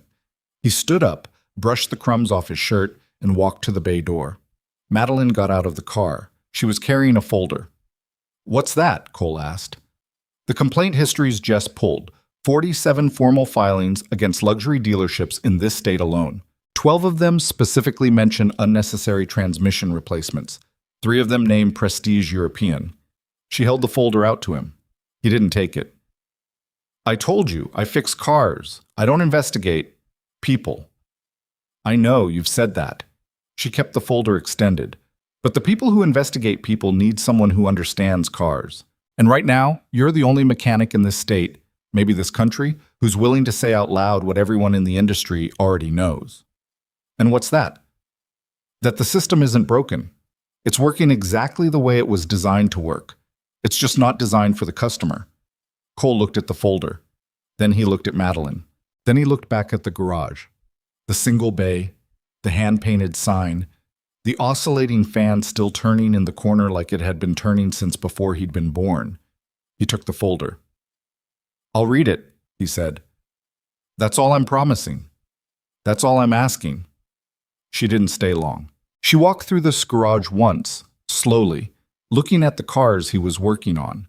The Bentley, a Ferrari F8 waiting for tomorrow, a Lamborghini Huracan with a diagnostic mystery its owner had been chasing for 2 years. She paused at the workbench where the cracked Porsche sensor still sat in its plastic bag, labeled in Cole's careful handwriting. "You kept it," she said. "Evidence," he said. Then, after a beat, "Also, it's a good teaching tool. I've been showing Emma what a cracked housing looks like versus a good one." "You're teaching her diagnostics?" "I'm teaching her to not trust the easy answer. The diagnostics are just the vehicle." Madeline smiled at that. Not the polished smile she used in meetings or the careful smile she deployed in press photos, but a smaller, realer thing that involved only one side of her mouth and made her look, for just a moment, less like a billionaire and more like a person who'd been carrying something heavy and had just been reminded that she didn't have to carry it alone. "Good night, Cole." "Night, Madeline." She left, and the garage was quiet again. Cole sat back down on the floor, finished his sandwich, and opened the folder. He read until midnight. 47 complaints, 12 unnecessary transmissions, 3 naming Prestige European, and 1 name appearing again and again in the service authorizations, the complaint responses, and the legal correspondence. Grant Holloway. Cole closed the folder, set it on the workbench beside the cracked sensor, and stared at the ceiling of his garage for a long time. He thought about the retired Marine in Virginia who'd spent his savings on a repair he didn't need for a car his dead wife had given him. He thought about the woman in Oregon who'd sold her husband's Aston Martin because she couldn't afford a repair the car had never needed. He thought about the couple in Maine who'd watched their Porsche get towed to a junkyard because someone in a tie had pointed at a screen and said, "Beyond saving." He thought about his daughter, asleep down the hall in a house he could barely afford, growing up in a world where the people with the most expensive tools were the ones who looked the least. He wasn't a crusader, but 11 out of 16. And the letters kept coming. The first inspection notice arrived on a Tuesday, hand-delivered by a county code enforcement officer who looked like he'd rather be anywhere else. Cole was under a McLaren 720S when he heard the knock on the bay door frame. 2 sharp raps, the kind that come from knuckles trained to announce authority without being rude about it. He rolled out on the creeper and looked up at a man in a county uniform holding a clipboard and an expression of mild professional discomfort. "Cole Bennett? That's me." I'm Officer Darnell with County Code Enforcement. I've received a complaint regarding your business operation, specifically vehicle storage outside the designated commercial footprint, potential environmental violations related to fluid disposal, and operating beyond the scope of your zoning permit. Cole stood up, wiped his hands, and took the clipboard. He read the complaint slowly, the way he read everything, carefully without rushing, giving each word the same attention he gave a wiring harness. I've been operating out of this building for 11 years, he said. Same zoning, same footprint, same disposal practices. Nobody's filed a complaint before. I understand that, sir. I'm just delivering the notice. You have 14 days to address the cited violations or request a hearing. Who filed the complaint? That's confidential, sir. Cole handed the clipboard back. Okay, I'll address it. The officer left. Cole went back under the McLaren, but his hands, which were usually steady enough to thread a needle in the dark, had a slight tremor in them that he recognized as anger. Not the hot, explosive kind, but the slow, deep kind that settles into the bones and stays. He didn't need to ask who filed the complaint. The answer was in every carefully worded line. Grant Holloway had fired the first shot. The second came 3 days later. An anonymous tip to a regional consumer affairs reporter suggesting that Bennett Auto Repair was operating without proper certification to service European luxury vehicles. The tip was technically accurate in the narrowest possible sense. Cole held a general ASE certification, not the brand-specific certifications that the luxury dealerships required of their technicians. The fact that brand-specific certification was a dealership requirement, not a legal one, and that independent mechanics across the country operated under general certification every day was a nuance the reporter either didn't understand or didn't care about. The story ran with the headline, "Viral Mechanic Lacks Luxury Vehicle Certification." It was a nothing story, 4 paragraphs of innuendo dressed up as consumer protection, but it was enough. Cole's phone, which had been ringing constantly since Natalie's article, went quiet for 2 days. 3 scheduled appointments canceled. A Ferrari owner from Delaware who'd driven 6 hours emailed to say he'd reconsidered and was taking his car to a certified dealer instead. Emma found the article before Cole did. She was sitting at the folding table doing homework when she looked up from her laptop with an expression Cole hadn't seen before. Not anger exactly, but something harder, something that looked wrong on a 12-year-old's face. "Dad?" "Yeah." "Have you seen this?" She turned the laptop toward him. Cole read the article. He read it twice, the way he always read things that mattered, then closed the laptop gently and pushed it back toward Emma. "It's not true," he said. "I know it's not true, but other people don't know that. Other people can look up the licensing requirements themselves. Most people don't look things up, Dad. You know that. That's literally the whole reason we're in this situation." He couldn't argue with that. She was right, and she was 12, and the combination of those 2 facts made him feel something complicated that he didn't have time to examine. "It'll pass," he said. "And if it doesn't, then I'll deal with it." "How?" "Emma." He said her name the way he said it when the conversation was over. Not angry, not dismissive, but with the particular finality of a parent who has reached the boundary of what he's willing to discuss with his child, because the rest of it is his weight to carry, not hers. She held his gaze for a moment longer than most 12-year-olds would, then went back to her homework. But she didn't close the laptop, and every few minutes her eyes flicked to the screen, checking for new articles the way you check a wound to see if it's still bleeding. The third attack came the following week. A formal complaint to the State Automotive Licensing Board alleging that Cole had performed unauthorized diagnostic work on vehicles outside his certification scope and had publicly disparaged licensed dealerships in a manner constituting unfair business practices. This one had teeth. Madeline called him when she heard. "Cole, this is serious. The licensing board has the authority to suspend your certification pending review. If they pull your license, even temporarily, you can't operate." "I know what happens if they pull my license." "Do you have a lawyer?" "I have a guy who did my business filing 11 years ago. He's mostly retired." "That's not a lawyer. That's a notary with a law degree." "He's what I've got." "Let me connect you with someone. I know attorneys who handle regulatory disputes." "I'm not taking your money, Madeline. I'm not offering you money. I'm offering you a phone number." There was a long silence. In the background, Cole could hear Emma's voice. She was on the phone with someone, speaking quickly. the way she spoke when she was solving a problem. "Fine," he said. "Give me the number." His name is David Chen. He's good. He's also stubborn, which means you'll get along. Cole called David Chen. David Chen listened to the situation, asked 12 questions in 4 minutes, and said, "This is a harassment campaign using regulatory tools as weapons. It's not uncommon. It's also not hard to fight if you've got clean records." "My records are clean." "Then we file a response, request a hearing, and present your documentation. In the meantime, you keep working. Don't change anything. Don't respond publicly. Don't give them anything to use." "I wasn't planning on responding publicly." "Good. Some people in your situation start doing interviews, writing social media posts, turning the whole thing into a war. That's what the other side wants. They want you reactive, stay boring, fix cars, let the work speak." "That's what I've been doing my whole life." "Then keep doing it." Cole kept doing it. He worked through the complaints, the inspections, the anonymous tips. He kept the bay door open and the coffee maker running and the oscillating fan turning in its patient circular vigil. He fixed a Lamborghini Aventador that had been misdiagnosed with an engine control module failure. It was a corroded ground strap, 60 cents worth of copper braid. He repaired an Aston Martin Vantage that 3 shops had declared needed a new wiring harness at $14,000. A single chafed wire behind the dashboard. 2 hours of tracing, $40 in materials. He didn't talk to reporters. He didn't write statements. He didn't fight back. He just worked, car after car, problem after problem, the way he'd always worked, with his hands and his ears and the quiet, stubborn patience of a man who'd learned that the truth doesn't need amplification. It just needs time. But the attacks kept coming, and they were getting smarter.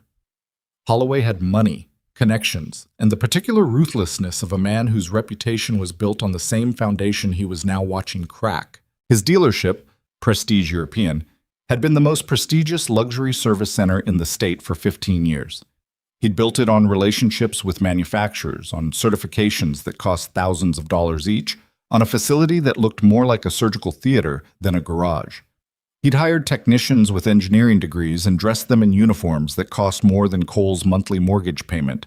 And now a mechanic in a cinder-block building was proving that all of it, the certifications, the equipment, the degrees, the uniforms, had missed what a magnifying glass and a steady hand could find. That wasn't just embarrassing, it was existential. If Cole was right, then the entire model, the model that generated 80% of Prestige European's revenue, the model that every luxury dealership in the country depended on, was built on a premise that couldn't survive scrutiny. The premise that more expensive equipment meant better diagnoses, that certified technicians were inherently more reliable than independent mechanics, that the computer was always right. Cole had punched a hole in that premise, and Holloway was watching the air leak out. So he escalated. The media leaks became more targeted, not just questioning Cole's credentials, but implying negligence. An anonymous source told an automotive trade publication that one of Cole's repairs had created a safety concern on a client's vehicle. No specifics, no evidence, just the suggestion, floating in the air like smoke, impossible to grab but easy to breathe. Cole's appointment calendar, which had swelled to a 6-week wait list after Natalie's article, began to thin. Not dramatically. Most of the people who came to him came because they'd already been lied to and were willing to drive 400 miles to find someone who wouldn't. But enough. Enough for Cole to notice. Enough for the revenue to dip below the line where comfortable met possible. Emma noticed too. She noticed because she was the one who managed the spreadsheet now, the scheduling system she'd built from a folding table in a cinder-block garage, and she could see the gaps appearing in the calendar like missing teeth. "Dad," she said one evening. They were at the kitchen table, eating spaghetti she'd made because Cole had been under a car until 7 and hadn't thought about dinner. "We lost 4 appointments this week." "I know." "That's about $1,600 we didn't make." "When did you start calculating revenue?"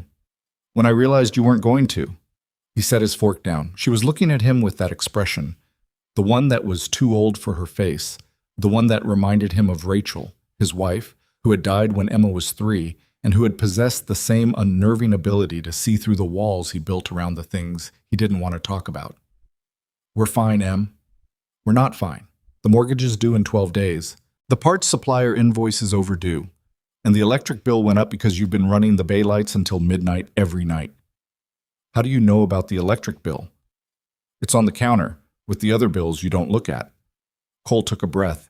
He wanted to tell her not to worry, that it was his job to worry, that she was 12 and should be thinking about school and friends and whatever 12-year-olds thought about instead of mortgage payments and electric bills. But that would have been dishonest, and he'd built his relationship with his daughter on the same principle he built his diagnoses. Don't lie, even when the truth is uncomfortable. I'm going to figure it out, he said. You always say that. And I always do. Dad, you eat sandwiches on the floor of the garage. You charge people less than the parts cost. You haven't bought yourself new clothes in 2 years. You're not figuring it out. You're surviving it. The words hit harder than any article or complaint or licensing threat. They hit because they were true, and because the person saying them was the person whose future depended on him getting it right. I'm not trying to be mean. I'm trying to help. I know you are. Then let me help. You're already helping. I mean really help. Let Madeline help. Let the journalist lady help. You don't have to do everything alone just because you've been doing everything alone. He looked at his daughter, this fierce, practical, too smart girl who had inherited her mother's directness and his stubbornness and somehow combined them into something stronger than either quality alone. He wanted to argue. He wanted to explain that accepting help meant accepting obligation, and obligation meant complexity, and complexity meant risk, and risk was the one thing he couldn't afford because the stakes weren't just his, they were hers. But she was right. She was 12 and she was right, and the hardest part of parenting, he'd discovered, was the moment you realized your child had outgrown the simplifications you used to protect them. Okay, he said. Okay, what? Okay, I'll talk to Madeline. I'll figure out what kind of help makes sense. Emma nodded, satisfied, and went back to her spaghetti with the business-like efficiency of a negotiator who had gotten what she came for. The next morning, Cole was checking the ground connections on a Ferrari F8 Tributo when a car pulled into the gravel lot. Not a luxury car, but a plain beige sedan, the kind of car that blended into parking lots the way wallpaper blends into walls. The man who got out was somewhere in his 70s, tall, thin, with the carefully maintained posture of someone who'd spent his life in environments where slouching was unacceptable. He wore khaki pants and a blue Oxford shirt and walked with a slight limp on his left side that he seemed to be managing through sheer force of will. He stood in the bay door and looked around the garage, not with the quick, dismissive glance of a customer or the sharp, cataloging gaze of a journalist, but with the slow, recognizing look of a man who was seeing something he'd seen before, in another place, at another time. Cole Bennett, he said. Not a question. Cole straightened up from the Ferrari. Can I help you? My name is Harold Mercer. I'm a retired racing engineer, 32 years with Ashland Motorsports. Cole's hands went still. His face didn't change. He was good at that, at keeping his face neutral when the inside of him was anything but. But his hands stopped moving, and that was enough. I know who you are, Cole said quietly. And I know who you are. Or rather, I know who you were. Harold stepped into the garage, his limp more pronounced on the concrete than it had been on the gravel. He stopped in front of the workbench and looked at the cracked sensor in its plastic bag. I read the article. Then I read it again. Then I spent 2 days trying to figure out if you were the same Cole Bennett I worked with 12 years ago. Emma looked up from her laptop. Her gaze moved between her father and the stranger, reading the tension in the room the way she read a car's symptoms, through observation, through pattern recognition, through the instinct she'd inherited from a man who was currently standing very still and saying nothing. Dad? It's fine, Em. Mr. Mercer is an old colleague. Colleague is generous, Harold said with a dry smile. You were the best transmission engineer I ever worked with. Maybe the best I ever saw, period. And I've seen a few. Cole's jaw tightened. That was a long time ago. It was. But talent like yours doesn't expire. Harold turned to look at the Ferrari, then the Lamborghini behind it, then the row of cars waiting on the shoulder outside. I've been watching what's happening. The article. The attacks from Holloway. The licensing complaints. I came because I think people deserve to know the whole story. There's no whole story. I was an engineer, now I'm a mechanic. That's it. That's not it, and you know it. Harold's voice was steady, but there was something beneath it. Not anger, but urgency. The kind that comes from a man who is running out of time to say the things he should have said years ago. You left Ashland after Rachel died. You walked away from a career that teams were paying hundreds of thousands of dollars to keep. You turned down 3 factory positions, 2 consulting contracts, and a standing offer from one of the top formula teams in Europe. You disappeared. I didn't disappear. I moved. You moved to a road nobody takes and opened a garage nobody can find. That's disappearing, Cole. I had a daughter to raise. I know, and you raised a hell of one from what I can see. He glanced at Emma, who was watching the conversation with the focused intensity of someone assembling a puzzle she hadn't known was missing pieces. But the man who's being attacked right now, the man Grant Holloway is trying to paint as an unqualified backyard mechanic, that man solved a harmonic failure in the Ashland TS9's transmission that 3 teams of engineers couldn't identify. He redesigned the synchronizer assembly for the R-Class prototype in 2012, and that design is still used in racing transmissions today. He was published in the Journal of Automotive Engineering twice before he was 28. The garage was very quiet. The fan oscillated, the coffee maker gurgled. Outside, a truck passed on the county road, and the sound faded until there was nothing left but the hum of the bay lights and the weight of everything Harold had just said. Emma spoke first. Dad? Her voice was small and careful, the voice of a child who has just learned something about her parent that changes the shape of everything she thought she knew. Is that true?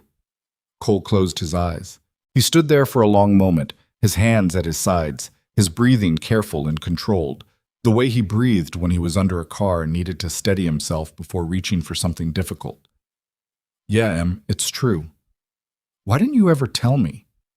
He opened his eyes and looked at her. Because it didn't matter. It matters now. No. What matters now is the same thing that's always mattered. I fix cars, I take care of you. Everything else is it's just history. Harold shook his head slowly. It's not history when someone is using your lack of credentials to destroy you. Cole, Grant Holloway is telling the world you're an unqualified independent operator. The reality is that you have more practical transmission engineering experience than every technician in his dealership combined. The people attacking you need to know who they're attacking. And then what? Cole's voice was harder now, edged with something that sounded like years of a conversation he'd been having with himself. Then I become the story. Then it's about the genius mechanic who gave up fame. Then every reporter wants to know why I left, and every article is about Rachel, and every interview turns my life into a narrative for people who don't know me to feel things about. I didn't leave racing to become a different kind of spectacle. You left racing to be a father. That's right. And you've been a good one. But being a father and being visible aren't mutually exclusive. Rachel wouldn't have wanted you to hide. The mention of Rachel's name, spoken out loud in the garage in front of Emma, landed like a hand on a hot surface. Cole flinched. It was small, almost invisible, but Emma saw it. Harold saw it. And both of them understood what it meant. You don't get to tell me what Rachel would have wanted, Cole said, and his voice was quiet in the way that very dangerous things are quiet. Not calm, but contained, held in place by discipline rather than peace. Harold raised both hands slightly, palms out. You're right. I apologize. That was out of line. The silence stretched. Emma sat very still at the folding table, her hands flat on either side of the laptop, watching her father with an expression that contained too many things for her age. Love and worry and the dawning recognition that the person you know best in the world can still surprise you. Mr. Mercer, she said, and both men turned to look at her. What exactly are you suggesting? Harold looked at this 12-year-old girl, asking the most practical question in the room, and something shifted in his face. Respect, maybe, or the recognition that Cole's decision to leave everything behind for his daughter had produced exactly what he'd intended. I'm suggesting that I go on record, that I give Natalie Brooks, or whatever journalist Cole trusts, a statement confirming his professional history, not to make him famous, not to turn him into a story, just to make it harder for Grant Holloway to pretend he's nobody. And if Dad doesn't want that, then I'll respect his decision. I didn't come here to force anything. I came because I owe him. Cole frowned. You don't owe me anything, Harold. I owe you the TS9. That car won 3 championships after your redesign. Ashland sold $12 million in licensing agreements based on your synchronizer assembly. You never saw a dime of that because you'd already walked away. You never asked for credit. You never filed a claim. Harold paused. I should have reached out years ago. I didn't because I respected your privacy. But privacy and invisibility aren't the same thing. And right now, someone is using your invisibility against you. Cole leaned against the workbench. He crossed his arms and stared at the concrete floor, at the familiar pattern of oil stains and scuff marks, and the thin crack that ran diagonally from the bay door to the back wall, a crack he'd been meaning to fill for 3 years and never had. He thought about the licensing complaint sitting on David Chen's desk. He thought about the canceled appointments and the thinning calendar and the electric bill on the kitchen counter. He thought about Emma, who was 12 and managing his schedule and calculating his revenue and worrying about the mortgage because he'd somehow let his principles carry him to a place where his daughter had to be his business partner instead of just his kid. Emma, he said, what do you think? She didn't hesitate. I think you should let him help. Why? Because you taught me that the truth doesn't need amplification. But you also taught me that sometimes the truth needs a witness. Cole looked at his daughter. Then he looked at Harold Mercer, this old man who'd driven to a forgotten garage on a county road to pay a debt that Cole had never asked to be paid. One statement, Cole said. To Natalie. On your terms, about your experience working with me. You don't talk about Rachel, you don't talk about why I left. You talk about the work. The work is all I ever planned to talk about. And Harold, this doesn't change anything. I'm still a mechanic in a cinderblock building. That's what I chose. That's what I'm staying. Harold looked around the garage one more time, at the hand-painted sign, at the oscillating fan, at the 12-year-old girl who ran the scheduling operation, at the line of million-dollar cars waiting outside a building that wouldn't pass for a storage unit in most zip codes. You know, he said, that's exactly what makes you the best in the room. He left his phone number on the workbench, shook Cole's hand, grease and all, and drove away in his beige sedan. Emma waited until the car was out of sight, then turned to her father. You were a racing engineer? A long time ago. A racing engineer who redesigned transmission systems and got published in engineering journals? And you never told me. It wasn't relevant. Dad, I've been doing a school project on careers in engineering. I made a poster about women in STEM. I could have made a poster about my own father. You can still make a poster. That's not the point. What's the point? She stood up from the folding table and walked over to him. She was getting tall, like she'd grown 2 inches in the last 6 months, and her eyes were nearly level with his chin now. In another year, she'd be looking at him straight on, and in 2 years, she'd be looking down at him, and the thought of that, of his daughter outgrowing the angle from which she'd always seen him, caught him somewhere unexpected. The point is that you gave up something huge to raise me, and you never once made me feel like I owed you for it. But I need you to know, I need you to hear this from me, that what you did, what you do, what you are, matters. Not because of the racing or the journals or the championships, because you chose this. She gestured around the garage. You chose me. And I don't want some guy in a suit to take that away because he's scared you're better than his machines. Cole didn't say anything for a long time. He looked at his daughter, at this person he'd made and raised and loved in the only way he knew how, quietly, practically, one day at a time. And he felt the particular devastating pride of a parent who realizes that the best thing they ever built wasn't a synchronizer assembly or a transmission redesign, but a human being who stands in a garage and tells the truth without flinching. When did you get so smart? He said. I've always been this smart. You were just under a car. He laughed. It was a small laugh, rough at the edges, the kind of sound that escapes when the thing pressing on your chest loosens just enough to let air through. Okay, he said. I'll call Natalie. He called Natalie that evening. She picked up on the first ring. I was wondering when I'd hear from you, she said. I have someone who wants to talk to you. A retired racing engineer named Harold Mercer. He has some information about my professional background that might be relevant to what's happening. Natalie was quiet for a beat. Define relevant. The kind of relevant that makes Grant Holloway's unqualified independent operator talking point look stupid. Another beat, then. I can be there Thursday. Thursday works. Cole? Are you sure? My daughter told me the truth needs a witness. I figure she's right. She usually is, from what I've seen.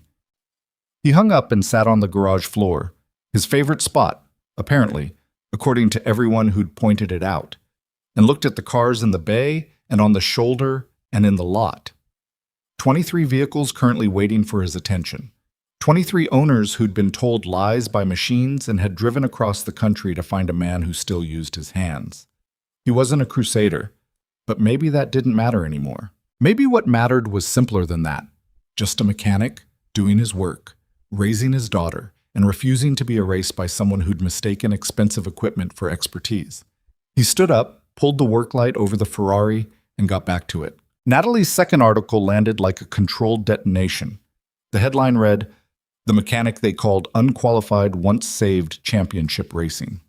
The piece ran with Harold Mercer's full statement, 8 pages of documented professional history, including Cole's engineering contributions to Ashland Motorsports, the synchronizer redesign that was still in production use, and the 2 Journal of Automotive Engineering publications that bore his name. Harold had kept everything: project files, internal memos, performance reports. With the meticulous archival instincts of an engineer who understood that data was only useful if you could find it when you needed it. The article didn't mention Rachel. It didn't explain why Cole had left racing. It simply laid out the professional record of the man Grant Holloway had called an unqualified independent operator, and let the contrast do the work. Within 48 hours, Holloway's licensing complaint collapsed. David Chen filed the response with Cole's full certification history, Harold's statement, and a counterfiling alleging abuse of the regulatory process.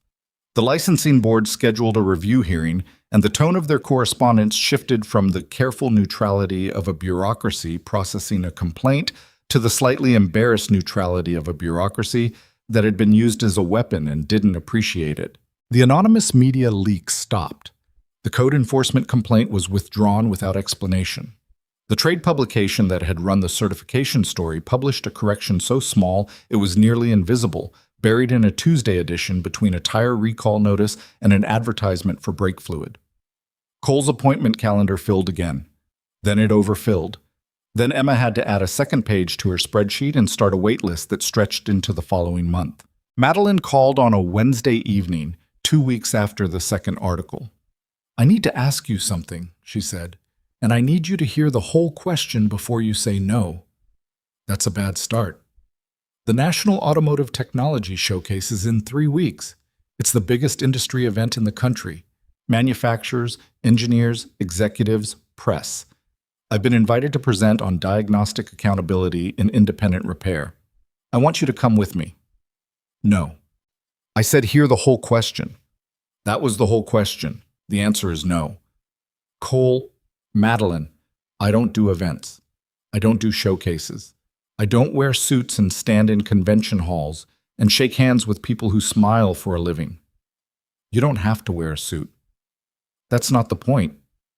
The point is that you've spent 2 months proving that the diagnostic system is broken. You've fixed 20-something cars that were misdiagnosed by certified dealerships. You've got a former racing engineer vouching for your credentials. And the same industry that's been trying to bury you is going to be in one room, in one place for 3 days. Don't you want them to see you? I don't care if they see me. Then do it for the people who care. The retired Marine who spent his savings, the woman in Oregon who sold her husband's car, every person who got a 5-figure estimate for a problem that cost $300 to fix. They need someone standing in that room saying this matters. Cole was quiet for a long time. He was sitting on the tailgate of his truck in the gravel lot, watching Emma through the bay door. She was doing something on her laptop, probably updating the spreadsheet or doing homework or both, because she'd gotten disturbingly good at multitasking and he wasn't sure whether to be proud or concerned. "I'll think about it," he said. "That's not no. It's not yes either. I'll take it." He thought about it for 4 days. He thought about it while he worked, while he cooked dinner, while he lay in bed staring at the ceiling of his bedroom in the dark. He thought about the convention hall full of people in expensive clothes with expensive tools and expensive opinions. And he thought about himself. Grease under his fingernails, a garage he could barely afford, a 12-year-old business partner. Emma made the decision for him. She came into the kitchen on Sunday morning while he was making pancakes, his one culinary skill honed over a decade of single fatherhood to the point where his pancakes were, in Emma's words, acceptable, and sat down at the table with the look on her face that he recognized as the preamble to a conversation she'd been rehearsing. "You should go to the showcase," she said. "Good morning to you, too." "I'm serious. I heard you on the phone with Madeline. You should go." "Emma, it's a 3-day event in another city. I'd have to close the garage. I'd have to find someone to stay with you." "Mrs. Garcia already said she'd take me. I asked her yesterday." Cole stopped mid-pancake flip. "You asked Mrs. Garcia?" "She said yes immediately. She also said to tell you that you need to stop being so hard-headed, her words, not mine, and that your mother, if she were alive, would drag you to that event by your ear." "Mrs. Garcia never met my mother." "She didn't need to. She said all mothers are the same about stubborn sons." Cole turned back to the stove. The pancake was slightly burned on one side. He served it anyway because wasting food wasn't something he did, and because the conversation was already moving in a direction he couldn't steer. "If I go," he said, "I'm not presenting. I'm not giving speeches. I'm not standing on a stage." "You don't have to. Just be there. Let people see the guy who listens to cars." "You make it sound simple." "It is simple. You're the one making it complicated." He looked at his daughter over the burned pancake. She looked back at him with steady, unblinking certainty. Rachel's eyes, his stubbornness, and something entirely her own that he couldn't name but could feel like a hand on his shoulder pushing him forward. "Fine," he said. "Good. But I'm not wearing a suit." "Nobody asked you to wear a suit, Dad." He called Madeline. "I'll come," he said. "But I'm not presenting, I'm not giving speeches, and if anyone asks me to pose for a photo with a diagnostic scanner, I'm leaving. Deal. I'll handle the logistics. And Emma's coming with me." "I wouldn't have it any other way." The National Automotive Technology Showcase was held at the Millhaven Convention Center, a facility so large that Cole, standing in the main exhibition hall for the first time, felt the particular disorientation of a person whose entire professional life fit inside a single bay, confronted with a space that could hold 100 of them. The hall was a landscape of technology and money. Manufacturer booths the size of small houses displayed diagnostic equipment that cost more than Cole's mortgage. Screens the size of walls cycled through promotional videos showing technicians in clean rooms analyzing cars with tools that looked like they belonged in a hospital. There were robots, AI diagnostic platforms, augmented reality systems that overlaid fault data onto engine components in real time, and more tablets and touchscreens than Cole could count. He was wearing a clean gray work shirt, not the same one, but the same kind, because he owned 6 identical shirts and saw no reason to own anything else, and his hands were clean, which felt wrong. Emma walked beside him in a blue dress Mrs. Garcia had helped her pick out, carrying a notebook she'd brought in case there's anything worth writing down. Madeline met them at the entrance. She was wearing what she wore in professional settings, tailored, expensive, the kind of clothing that communicated authority without demanding attention. She looked at Cole's work shirt, then at his face, and wisely said nothing about either. "The presentation panel is at 2, she said. "You don't have to speak, but I'd like you in the front row. After that, the exhibition floor is open, and there's a live diagnostic demonstration at 4. One of the manufacturers is showing off a new hypercar, and they're running a full systems check in front of the audience." "Sounds riveting." "It will be. Come on." The presentation panel was in a theater-style room with tiered seating and a stage that made Cole think of a courtroom. Madeline presented alongside 2 consumer advocacy researchers and an automotive engineering professor from a university Cole had once been offered a position at. She spoke for 20 minutes about diagnostic accountability, the gap between what scanners reported and what was actually wrong, the financial consequences of false positives, the need for independent verification in an industry increasingly dependent on proprietary software. She was good. Not flashy, not performative, but clear and precise and angry in the controlled, productive way that made people listen rather than argue. She used Cole's case as the central example without making it about Cole, which he appreciated. She used the data from Natalie's articles without sensationalizing it. She used the 47 complaint records and the 11 out of 16 misdiagnosis rate and the cracked sensor that had started everything. Grant Holloway was in the audience. Cole spotted him in the third row. A man in his late 50s, silver hair, dark suit, the kind of face that had been handsome once and was now merely well-maintained. He watched Madeline's presentation with an expression of studied indifference that didn't quite conceal the tension in his jaw. He was flanked by two men who looked like lawyers and a woman who looked like a public relations consultant, which was the same thing but more expensive. When the panel ended, there was applause, genuine, not polite, and then the room emptied toward the exhibition floor for the live diagnostic demonstration. The hypercar was a Verant Spectra, a limited production machine worth $4.2 million, built by a manufacturer so exclusive that most automotive journalists had never seen one in person. It sat in the center of the exhibition floor on a raised platform, surrounded by screens and diagnostic stations, and technicians in branded uniforms who moved around it with the reverent efficiency of a pit crew. The demonstration was supposed to be simple: start the car, run a full systems diagnostic, show the audience how the manufacturer's proprietary software identified and cataloged every component's status in real time. A showcase of technology, a proof of concept, an advertisement disguised as education. It started well. The lead technician, a man introduced as Dr. Carl Richter, the Verant's chief systems engineer, powered up the diagnostic suite and began walking the audience through the vehicle's electronic architecture. Screens flickered to life, data streams scrolled, numbers populated fields with the mechanical precision of a system designed to impress. Then the car was started. The engine caught, a 12-cylinder roar that made the floor vibrate and the air taste like high-octane fuel and money. And for about 15 seconds, everything was perfect. Then it wasn't. The first sign was a hesitation in the idle. Not a stutter exactly, but a momentary uncertainty, like a singer forgetting a word mid-verse. The RPMs dipped, recovered, dipped again. The dashboard, visible on the overhead screens, showed no warning lights. The diagnostic suite showed green across every system, but the car was not right. Dr. Richter noticed. His hands moved quickly across the diagnostic tablet, pulling up subsystems, cycling through sensor data, checking parameters. The audience, which had been watching with casual interest, began watching with focused attention. Something was happening that wasn't supposed to happen. The engine stumbled again, harder this time, the idle dropping to a point where the 12 cylinders were fighting to keep themselves turning. A small vibration ran through the chassis, visible on the screens as a waveform that shouldn't have been there.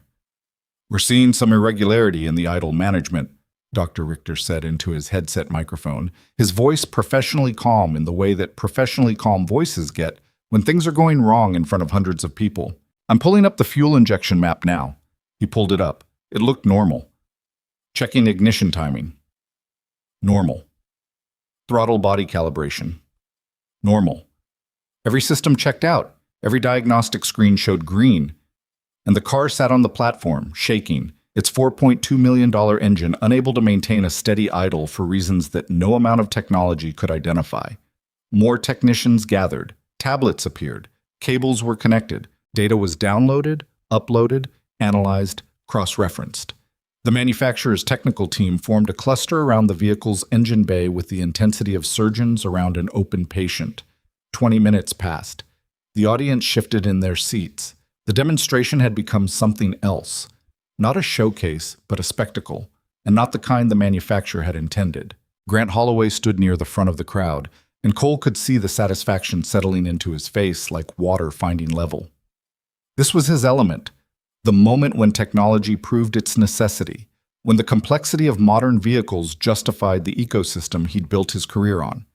He leaned toward one of his associates and said something that made the man nod. Then Holloway stepped forward, close to the platform, and said, loud enough for the nearby crowd to hear, "This vehicle needs to be transported back to the factory. This isn't a field serviceable issue. This is a manufacturing-level diagnostic that requires proprietary tooling and a clean room environment. A few heads nodded. It was a reasonable thing to say. It was the kind of thing that sounded right, that aligned with everything the industry had been saying for decades about the increasing complexity of modern vehicles and the impossibility of diagnosing them without manufacturer-level resources. Cole was standing near the back of the room, behind the last row of chairs, arms crossed, watching. Emma stood beside him, her notebook open, a pen in her hand, not writing anything because she was too busy watching. Madeline appeared at his side. She'd been near the stage during the demonstration, talking to the panel moderator, and she'd watched the whole thing unfold with the expression of someone watching a thesis prove itself in real time. She didn't say anything dramatic. She didn't make a speech or issue a challenge. She just looked at Cole with an expression that was part question and part statement, and said quietly, almost under her breath, "Cole, they're wrong again." He looked at her. Then he looked at the car. The Variant Spectra, $4.2 million of engineering and technology and ambition, sitting on a stage shaking like a sick animal, while a dozen technicians stared at screens that told them nothing was wrong. "I can't just walk up there." "Yes, you can." "Madeline, there are 300 people in this room. Manufacturer executives, engineers, press. I'm a mechanic in a work shirt. You're the only person in this room who doesn't look at a screen first." He stood there for a long moment. The car shook. The technicians typed. The screens showed green. And 300 people watched a $4.2 million vehicle fail in a way that no one in the room could explain. "Dad," Emma said. He looked down at her. "Go listen to the car." Cole uncrossed his arms. He walked through this crowd. Not quickly, not dramatically. Just a man in a gray work shirt moving through a room full of suits with the quiet, unassuming gait of someone who had spent his life walking toward broken things. People moved aside. Not because they knew who he was, most of them didn't, but because there was something about the way he moved that suggested purpose. And purpose in a room full of confusion creates its own path. He reached the platform. "Doctor." Richter looked up from his tablet, saw a man in a work shirt approaching a $4 million car, and opened his mouth to object. Madeline stepped forward. "Dr. Richter, this is Cole Bennett. He's an independent diagnostic specialist. May he take a look?" Richter glanced at the manufacturer's PR team, who glanced at each other, who glanced at the crowd of 300 people watching a very expensive car fail very publicly, and made the calculation that any attempt at a fix was better than the alternative. "Be my guest," Richter said, with the particular tone of a man extending a courtesy he expects to be wasted. Cole stepped onto the platform. He didn't touch the diagnostic tablets. He didn't look at the screens.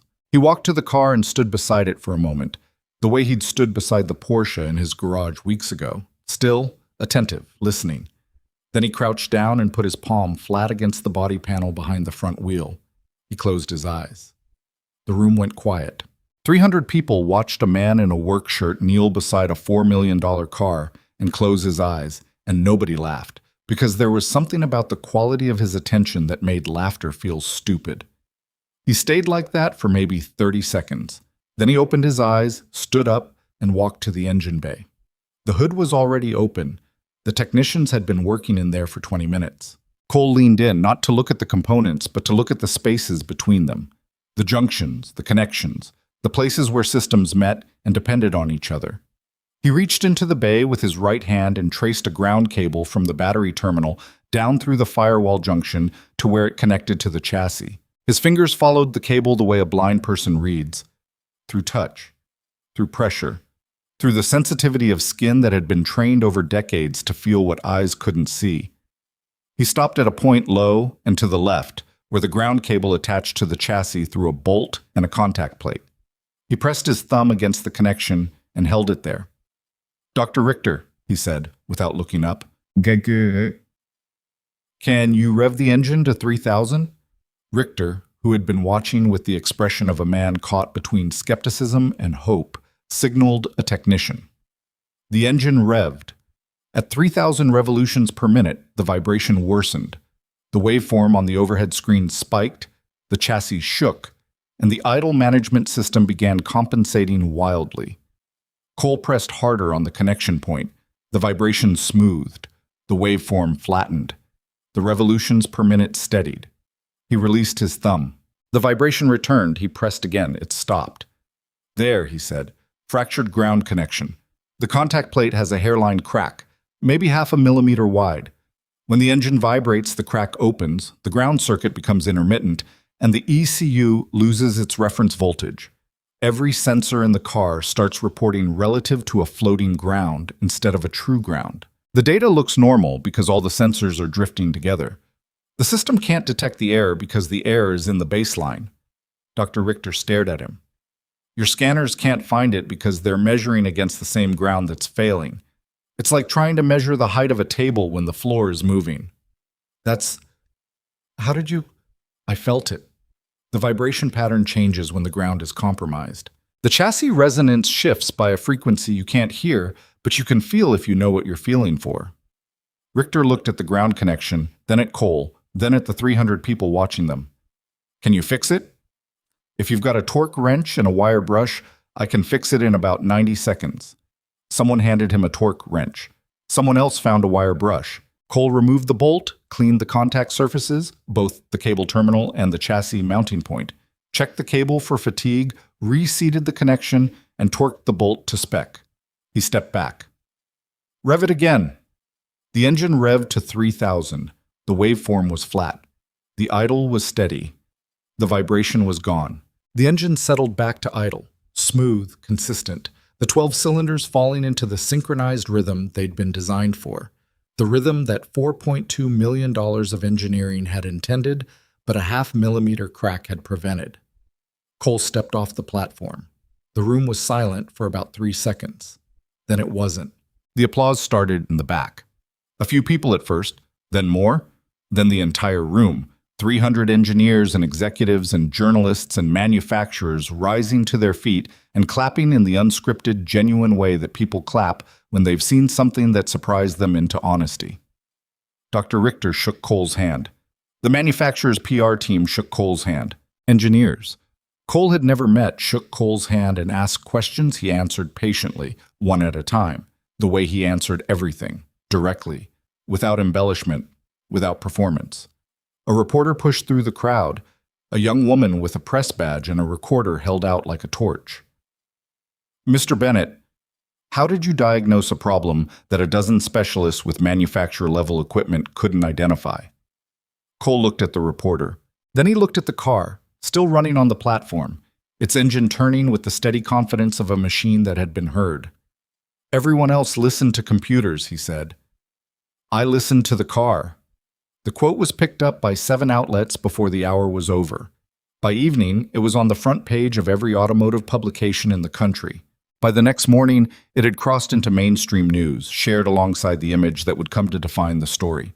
Not a professional photograph, but a cell phone shot taken from the audience, showing a man in a gray work shirt kneeling beside a $4 million hypercar with his eyes closed and his palm flat against the body panel, surrounded by a dozen technicians holding tablets they'd stopped looking at. Emma had taken the photo. She'd held up her phone from the back of the room, framed the shot without thinking about framing, and captured the moment with the instinctive timing of someone who understood, even at 12, that some images tell a story better than any words. She showed it to Cole that evening in the hotel room Madeline had booked for them. He looked at it for a long time. You should send that to Natalie, he said. Already did. Of course you did. Dad? Yeah? I'm proud of you. He looked at his daughter, this girl who managed his schedule and calculated his revenue and made his sandwiches and pushed him out of his comfort zone with the relentless, loving determination of someone who believed in him more than he believed in himself. I'm proud of you too, Em. I know, but I wanted to say it out loud. Mom would have wanted me to say it out loud. It was the first time Emma had mentioned Rachel voluntarily in a long time. Cole felt the word land, Mom, and settle into the place where he kept everything about Rachel, the place that was usually locked but that his daughter had the only key to. Yeah, he said. She would have. They sat in the hotel room, nicer than anywhere either of them had stayed, with sheets that felt like they were made of something other than fabric and a bathroom bigger than their kitchen at home. and Emma ordered room service because she'd never ordered room service before and considered it a crucial life experience. Cole ate a hamburger that cost $32 and tasted exactly like a hamburger, and Emma ate pasta that cost $28 and declared it not as good as mine, which was both accurate and the most 12-year-old thing she'd said all day. Later, after Emma had fallen asleep in the king-sized bed that made her look even smaller than she was, Cole stood at the window and looked out at the city lights. Somewhere out there, in a convention center going dark for the night, a $4 million car was running perfectly because a man in a work shirt had pressed his thumb against a ground connection and felt what $1 million worth of technology couldn't measure. He thought about the quote, "I listened to the car," and how it would sound in tomorrow's headlines, stripped of context, turned into a soundbite, made into something bigger and simpler than what it actually was. What it actually was, he thought, was just the truth. Cars talked. They talked through vibrations and sounds, and the way metal behaved under stress, and the way electricity flowed through circuits that were, in the end, just copper and solder, and the physical laws that governed them. You didn't need a $4 million diagnostic suite to hear them. You just needed to be willing to put your hand on the body and pay attention. His phone buzzed. A text from Madeline. Holloway left the convention early. His PR team is in damage control. Natalie says the state attorney general's office has opened a preliminary inquiry into prestige European service practices. Cole read the text twice, put the phone down, and looked back at the city. He didn't feel triumphant. He didn't feel vindicated. He felt tired, and he felt something else, a quiet, complicated relief, like setting down a weight he'd been carrying so long he'd forgotten it was there. He looked at Emma, asleep in the big hotel bed. Her dark hair spread across the pillow, her face relaxed in the way it only got when she was truly, completely at rest. No spreadsheets, no scheduling, no worrying about the mortgage or the electric bill or her father's stubbornness. She looked like a kid. He turned off the lights, lay down on the other side of the bed, and slept better than he had in months. They drove home the next morning, Cole and Emma in the pickup truck, the 4-hour ride back from the convention center, passing through the kind of flat, open country that makes you think about distance in ways that have nothing to do with miles. Emma slept for the first hour, her head against the window, her notebook open on her lap to a page where she'd written, in her careful handwriting, a list of every car manufacturer represented at the showcase and the diagnostic systems they used. She'd circled 3 of them and drawn arrows to a note in the margin that read, "Ask Dad about ground reference architecture." She was 12. Cole drove with the windows down because the truck's air conditioning had been temperamental since April and he hadn't gotten around to fixing it, which was the kind of irony that Emma would have pointed out if she'd been awake. The mechanic who could diagnose a $4 million hypercar by touch couldn't keep his own truck's AC running, but that was the thing about fixing things for other people. Your own stuff always waited, always sat at the back of the line, because the line never ended and the back kept getting farther away. His phone had been buzzing since they'd left the hotel. He'd turned it to silent after the 15th notification, but he could feel it vibrating in his pocket like a heartbeat that wasn't his. Emails, voicemails, text messages from numbers he didn't recognize. Interview requests, partnership proposals, licensing inquiries. A television producer had left a voicemail that started with, "We'd love to tell your story," and ended with a number that had too many zeros to be real. He didn't return any of them. When they got back to the garage, the first thing Cole noticed was that someone had left flowers on the doorstep. Not a bouquet, a potted plant, something hardy and practical, the kind of thing you'd buy at a hardware store garden section. There was a card tucked into the soil that read, in shaky handwriting, "Thank you for being honest. Margaret Olensky, Portland, Oregon." The woman in Oregon, the one who'd sold her husband's Aston Martin because a dealership told her it needed a repair the car had never needed. Cole set the plant on the workbench next to the cracked sensor and stood there for a moment, looking at them side by side. The thing that had started everything and the thing it had led to. A broken part and a potted plant. Cause and consequence. The whole story, really, in 2 objects that fit on a workbench. Emma woke up when the truck stopped and came into the garage, rubbing her eyes. She saw the plant. "Who's it from?" "A woman in Oregon." "Mrs. Olensky, the one who wrote the letter?" "You remember her name?" I remember all their names, Dad. She said it matter-of-factly, without weight, the way you'd say, I remember where the wrenches go. But it meant something different, and they both knew it. She remembered because the names were attached to people, and the people were attached to stories, and the stories were the reason her father hadn't slept a full night in 2 months. Cole opened the garage, turned on the lights, started the coffee maker. The routine was the same as every other morning, the same sequence he'd followed for 11 years, the same sounds and smells and motions. But the context had shifted underneath it, the way a road changes character after a storm, even though the pavement looks the same. Something was different. Something had been different since the convention center, since 300 people had stood up in a room and clapped for a man who'd pressed his thumb against a bolt and felt what their machines couldn't measure. The first call came at 8:50.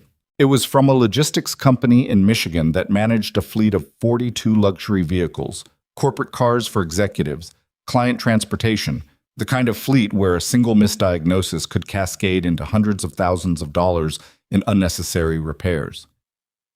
We saw the showcase coverage, the fleet manager said. We've been paying through the nose for dealership service contracts.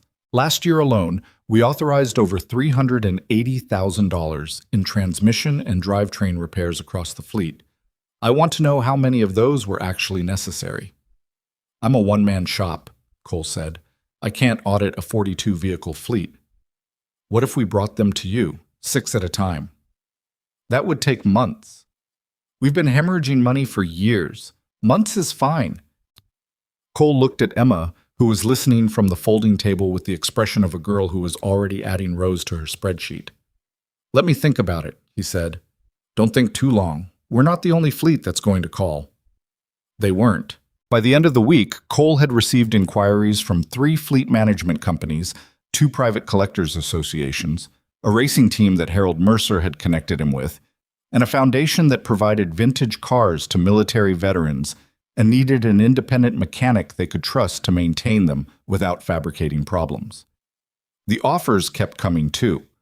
A diagnostic equipment manufacturer wanted to put his name on a line of hand tools. A national repair chain wanted to franchise the Bennett name.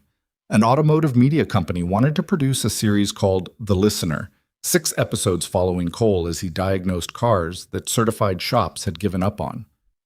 The advance they offered was more money than Cole had made in the last 5 years combined. He said no to all of them. Madeline drove out to the garage on a Saturday.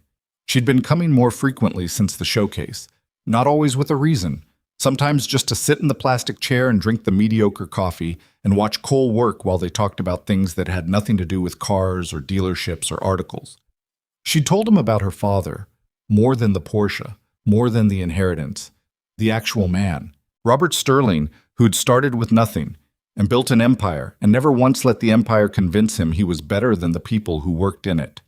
Who'd worn the same watch for 30 years because it told time, and time didn't care if the watch was expensive. Who'd driven a Porsche not because it was a status symbol, but because he loved the way the engine sounded and believed that loving the sound of an engine was a perfectly good reason to own a car. Cole had told her things too. Not everything, not all at once, but in pieces.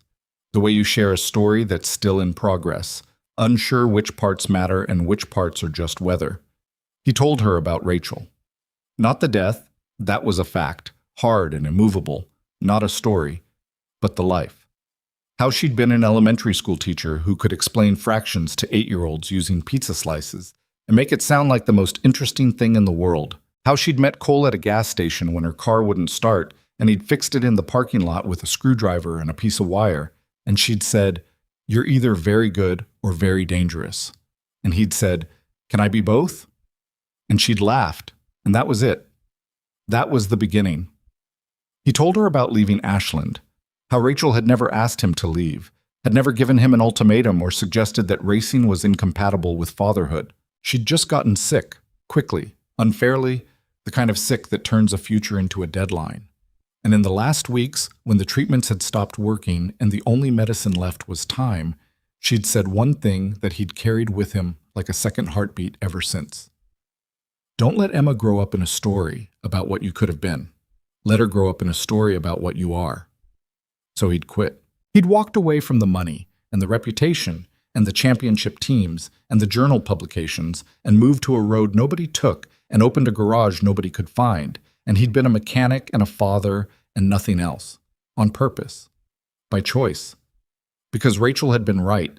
Emma didn't need a legend. She needed a dad who was home for dinner. Madeline listened to all of it the way she listened to quarterly reports, completely, without interrupting, processing the data before forming a conclusion.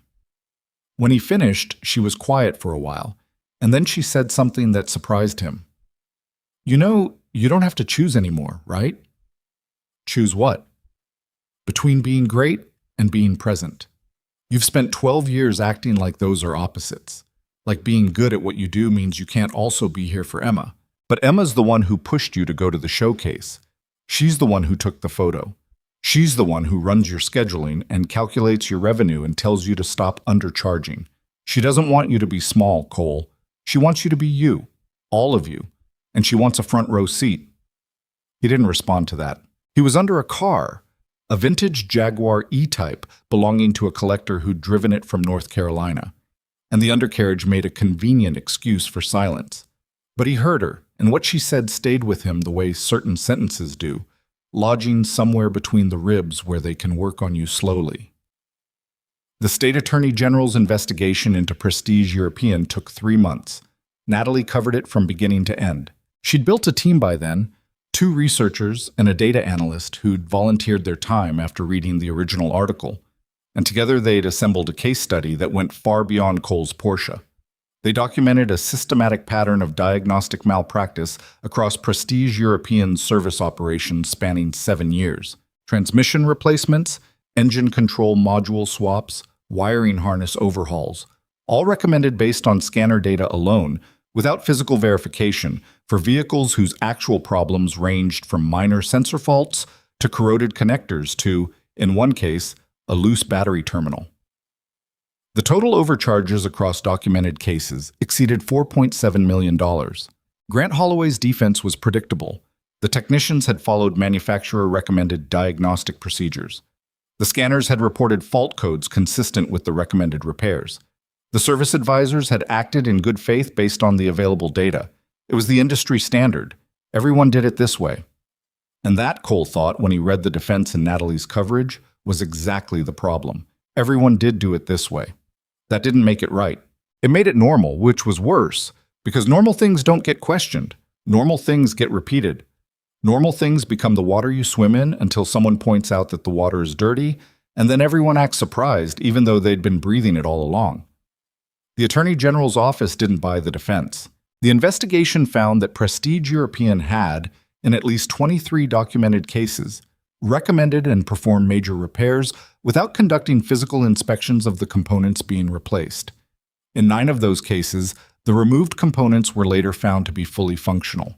In 4 cases, the technicians' internal notes, obtained through subpoena, contained annotations suggesting they had doubts about the scanner-based diagnosis, but had been instructed by management to follow the protocol and close the ticket. Follow the protocol and close the ticket. That phrase appeared in Natalie's final article, and it became the thing people remembered. Not the dollar amounts, not the legal findings, not the regulatory penalties. Just that phrase, follow the protocol and close the ticket, because it captured something that went beyond one dealership and one director.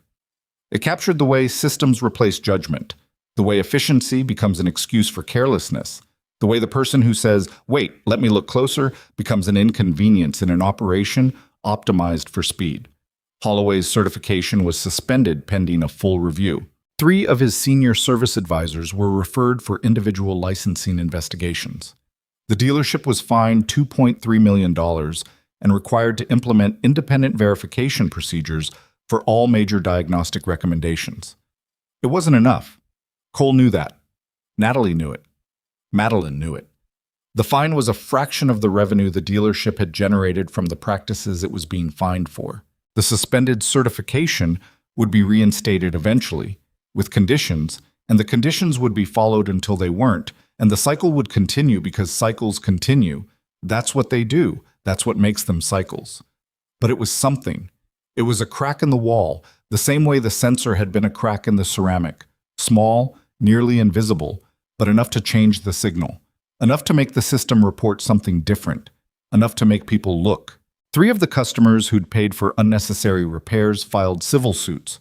The retired Marine in Virginia, a man named James Cortland, 67 years old, who'd spent $23,000 of his retirement savings on a transmission replacement for a car that his wife Eleanor had given him 6 months before she died of pancreatic cancer, was among them.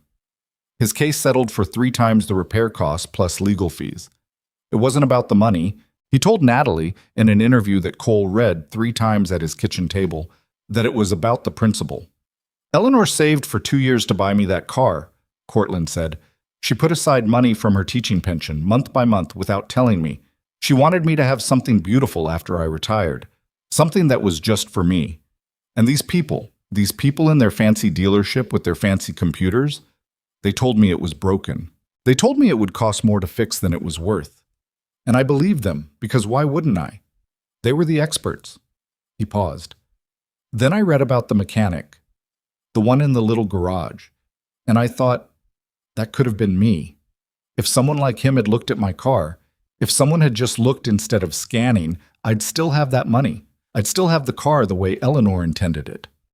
Cole read that paragraph and set the article down and stared at the kitchen wall for a long time. He thought about Eleanor Cortland, a woman he'd never met, saving money from a teacher's pension to buy her husband a car. He thought about Robert Sterling, teaching his daughter to drive stick in a parking lot with baby shoes in the glove compartment. He thought about Rachel, lying in a hospital bed, telling him not to let their daughter grow up in a story about what he could have been. Cars were just machines, metal and wire and rubber and glass, assembled in factories by people and robots, sold in dealerships by people in ties, serviced in shops by people in work shirts. They were transportation. They were engineering. They were, at their most basic level, tools. But they were also containers. They held the miles between here and there, but they also held the stories. The Sunday drives, the Tuesday errands, the first driving lessons, the last trips to the dry cleaner. They held the hours that people spent inside them, the conversations and silences and songs and arguments, and the particular intimacy of being enclosed in a small space with someone you loved, moving together through a world that was too big to navigate on foot. When someone lied about a car, when they told you it was broken when it wasn't, when they charged you $25,000 to fix something that cost $80,000, they weren't just taking money. They were taking the story. They were inserting themselves into the space between a person and their memories and extracting profit from the gap. That was what made Cole angry. Not the money, though the money mattered. Not the incompetence, though the incompetence was real. The dishonesty. The willingness to say your car is broken without checking, without looking, without caring whether it was true, because the truth was less profitable than the lie. The calls kept coming through the fall. Collectors, fleet managers, racing teams, vintage car enthusiasts, people who'd been burned by the system and wanted someone they could trust. Cole took them one at a time, the way he took everything, carefully, methodically, without rushing. He didn't hire a staff. He didn't expand the building. He didn't franchise the name or license his methods or produce a television series. He did eventually hire one person, a 24-year-old mechanic named Dara Osi, who'd been fired from a luxury dealership in the city for taking too long on diagnostics. Her crime, as explained in her termination letter, was failing to meet ticket time targets by consistently exceeding allocated diagnostic windows. In other words, she'd been looking too closely. She'd been checking the sensors when the scanners said not to bother. She'd been doing on her own what Cole had been doing for 15 years, trusting the car over the computer. Madeline found her. She'd been interviewing former dealership technicians for a white paper on diagnostic reform, and Dara's name had come up 3 times, always in the same context, always with the same footnote. Too thorough, too slow, too stubborn. She sounds like you, Madeline told Cole. That's not a selling point. It's the only selling point that matters. Cole interviewed Dara on a Tuesday. She showed up in a work shirt that was newer but otherwise identical to his, which he chose to interpret as coincidence rather than strategy. She shook his hand without hesitation, grease and all. And when he showed her the cracked sensor, she picked it up, turned it twice, and said, "Ceramic housing defect.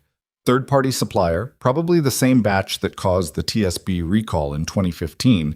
Did you check the adjacent harness connector for heat damage? He hired her on the spot. Emma approved, which mattered more than any reference check. She watched Dara work for an afternoon, studied the way she approached a diagnosis. Hands first, scanner second, and delivered her verdict at dinner that evening. She's good. I know. She's also not afraid to tell you when you're wrong. She hasn't told me I'm wrong yet. Give her a week. It took 3 days. Dara caught a diagnostic assumption Cole had made on a Mercedes AMG. He'd attributed a misfiring cylinder to a fuel injector issue, and Dara found a cracked spark plug insulator that was the actual culprit. She showed him without apology and without deference. Just held up the plug and said, "This one, not the injector. The injector looked dirty because of the misfire blowback, but the ceramic is cracked at the base." Cole looked at the plug, looked at Dara, looked at Emma, who was watching from the folding table with the satisfied expression of a person whose prediction had come true ahead of schedule. "Good catch," he said. "That's what you hired me for." He liked her. She was blunt and careful, and young enough to be impatient, but old enough to know when patience mattered. She reminded him of himself at 24, before Rachel, before Emma, before the grief and the retreat and the 11 years of choosing smallness over exposure. She had the same instinct, the willingness to trust the thing in front of her over the data on the screen, and she had something he hadn't had at her age, the knowledge that the instinct was worth protecting, even when the industry punished her for it. With Dara handling the overflow, the waitlist shortened. Cole's days shortened too. Not dramatically, but enough.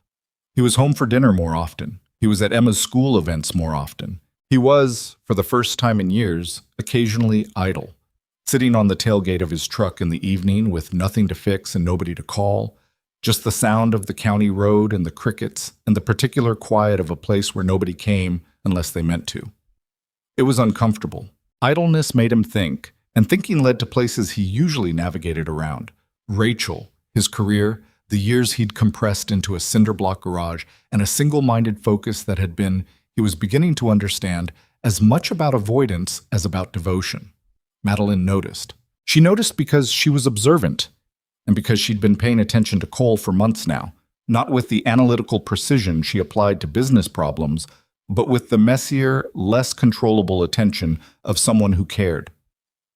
"You're restless," she said one evening. They were sitting in the plastic chairs, both of them now, because Madeline had stopped standing during their conversation sometime in October without either of them remarking on it. "I'm fine." "You're not fine. You're tapping your foot and you've reorganized the workbench twice in the last hour. You're restless." "Maybe." "What do you need?" "I don't know. That's the problem." "It's not a problem. It's a transition. You spent 12 years in a box you built yourself, and now the box is bigger. It takes time to figure out what to do with the extra space." He looked at her. "When did you become a therapist?" "I'm not. I'm a friend who's bad at minding her own business." "You're not bad at it. You've never tried." She laughed. He smiled. The fan oscillated. The coffee maker did its thing. And somewhere in the ordinariness of the moment, in the mediocre coffee, and the plastic chairs, and the grease on his hands, and the silk on her blouse, something settled between them that neither of them named, because naming it would have required a kind of certainty that neither of them was ready for. They were friends. They were good friends. The kind of friends who could sit in comfortable silence and disagree without injury and show up without being asked. Whether they would be more than that was a question that belonged to a later conversation, and both of them were wise enough and damaged enough to let later be later. Winter came slowly to the county road. The leaves on the tree line behind Cole's house turned and fell, and the light changed the way it does in flat country, lower, longer, the kind of light that makes everything look like a photograph of itself. The garage stayed busy, but manageable. Dara had settled in, Emma had started 8th grade, and the oscillating fan had finally, after what Cole estimated to be approximately 30 years of service, given up and stopped oscillating. It still blew air, but only in one direction, which Emma said was a metaphor for something, and Cole said was a broken motor mount. He replaced it. Some things you just fix. Madeline came by on an afternoon in early December with a proposal she'd been sitting on for weeks.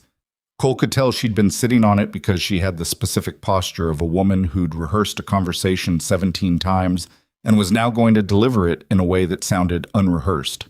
"I want to create a fund," she said. "What kind of fund?" "A diagnostic accountability fund. It would provide independent verification services for car owners who've received major repair recommendations from dealerships. Free second opinions from qualified independent mechanics. If the original diagnosis is confirmed, the owner proceeds with the repair. If it's not, the fund covers the cost of the correct repair and helps the owner file a complaint." "That sounds expensive." "It is. I can fund it." "Madeline, I'm not asking you to run it. I'm not asking you to be the face of it. I'm asking you to advise on the diagnostic protocols, help design the verification process, make sure the mechanics doing the second opinions are actually looking at the cars and not just running their own scanners." Cole was quiet for a while. He was holding a wrench. He was always holding a wrench during important conversations, which was either a comfort mechanism or a coincidence. And he turned it slowly in his hands, feeling the weight of it. "You want me to help build a system," he said. "I want you to help build a better one." "I'm not a systems person. I'm a cars person. Systems are just cars with more parts. You already know how to find the broken ones." He looked at her. She looked back. Neither of them blinked, because this was the kind of conversation where blinking felt like conceding. "I'll think about it," he said. "You said that about the showcase." "And I went to the showcase." "After your daughter made you." "Emma doesn't make me do anything. She presents compelling arguments." "Is there a difference?" "Not really." He thought about it for a week.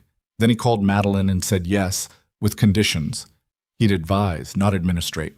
He'd help design the diagnostic protocols, but he wouldn't travel, he wouldn't do press, and he wouldn't let the fund use his name in any way that made it sound like he was endorsing a brand rather than a principle. "The principle is all I'm interested in," Madeline said. "Good, because the principle is all I've got." That wasn't true, and they both knew it. He had more than a principle.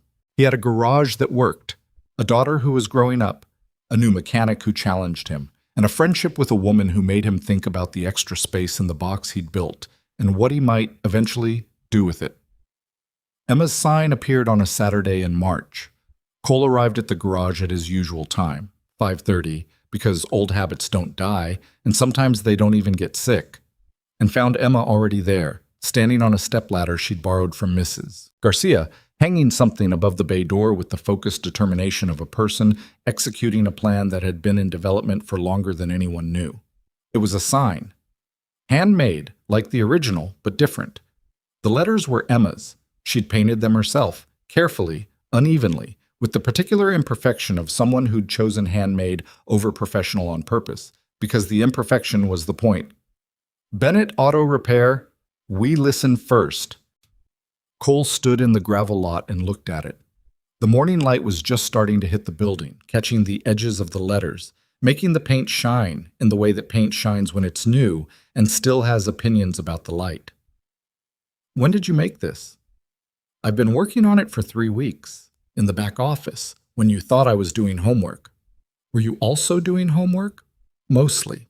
"Emma, I got an A on my history paper while I was painting the W." Multitasking. He looked at the sign again. "We listen first." 4 words that contained the whole story. The cracked sensor, the false diagnoses, the convention center, the thumb pressed against the ground connection, the quiet philosophy of a man who believed that machines talked and that the only skill worth having was the willingness to hear them. "It's good," he said. "I know. The N is a little crooked." "The N is supposed to be crooked. It's handmade." "The original sign's letters were uneven too." "I know. I was there for the original sign. I was 4. You remember that?" "I remember you put me on your shoulder so I could hold the top corner while you drilled the bracket. You told me to hold steady, and I didn't, and the sign went in crooked, and you said it was perfect." Cole looked at his daughter. She was standing on the stepladder, one hand on the sign, the other holding a drill she'd learned to use when she was 9, and she was looking at him with the same expression she'd had at the convention center when she'd told him to go listen to the car, certainty, pride, and the fierce, quiet love of a child who knows exactly what her parent is worth. "It is perfect," he said. "The N is still crooked. I know. That's why it's perfect. She climbed down from the stepladder. He helped her carry it back to Mrs. Garcia, and when they got back to the garage, there was a car in the lot. The silver Porsche 911, parked in the same spot where it had sat months ago when it was dead and waiting and full of a grief its owner couldn't name.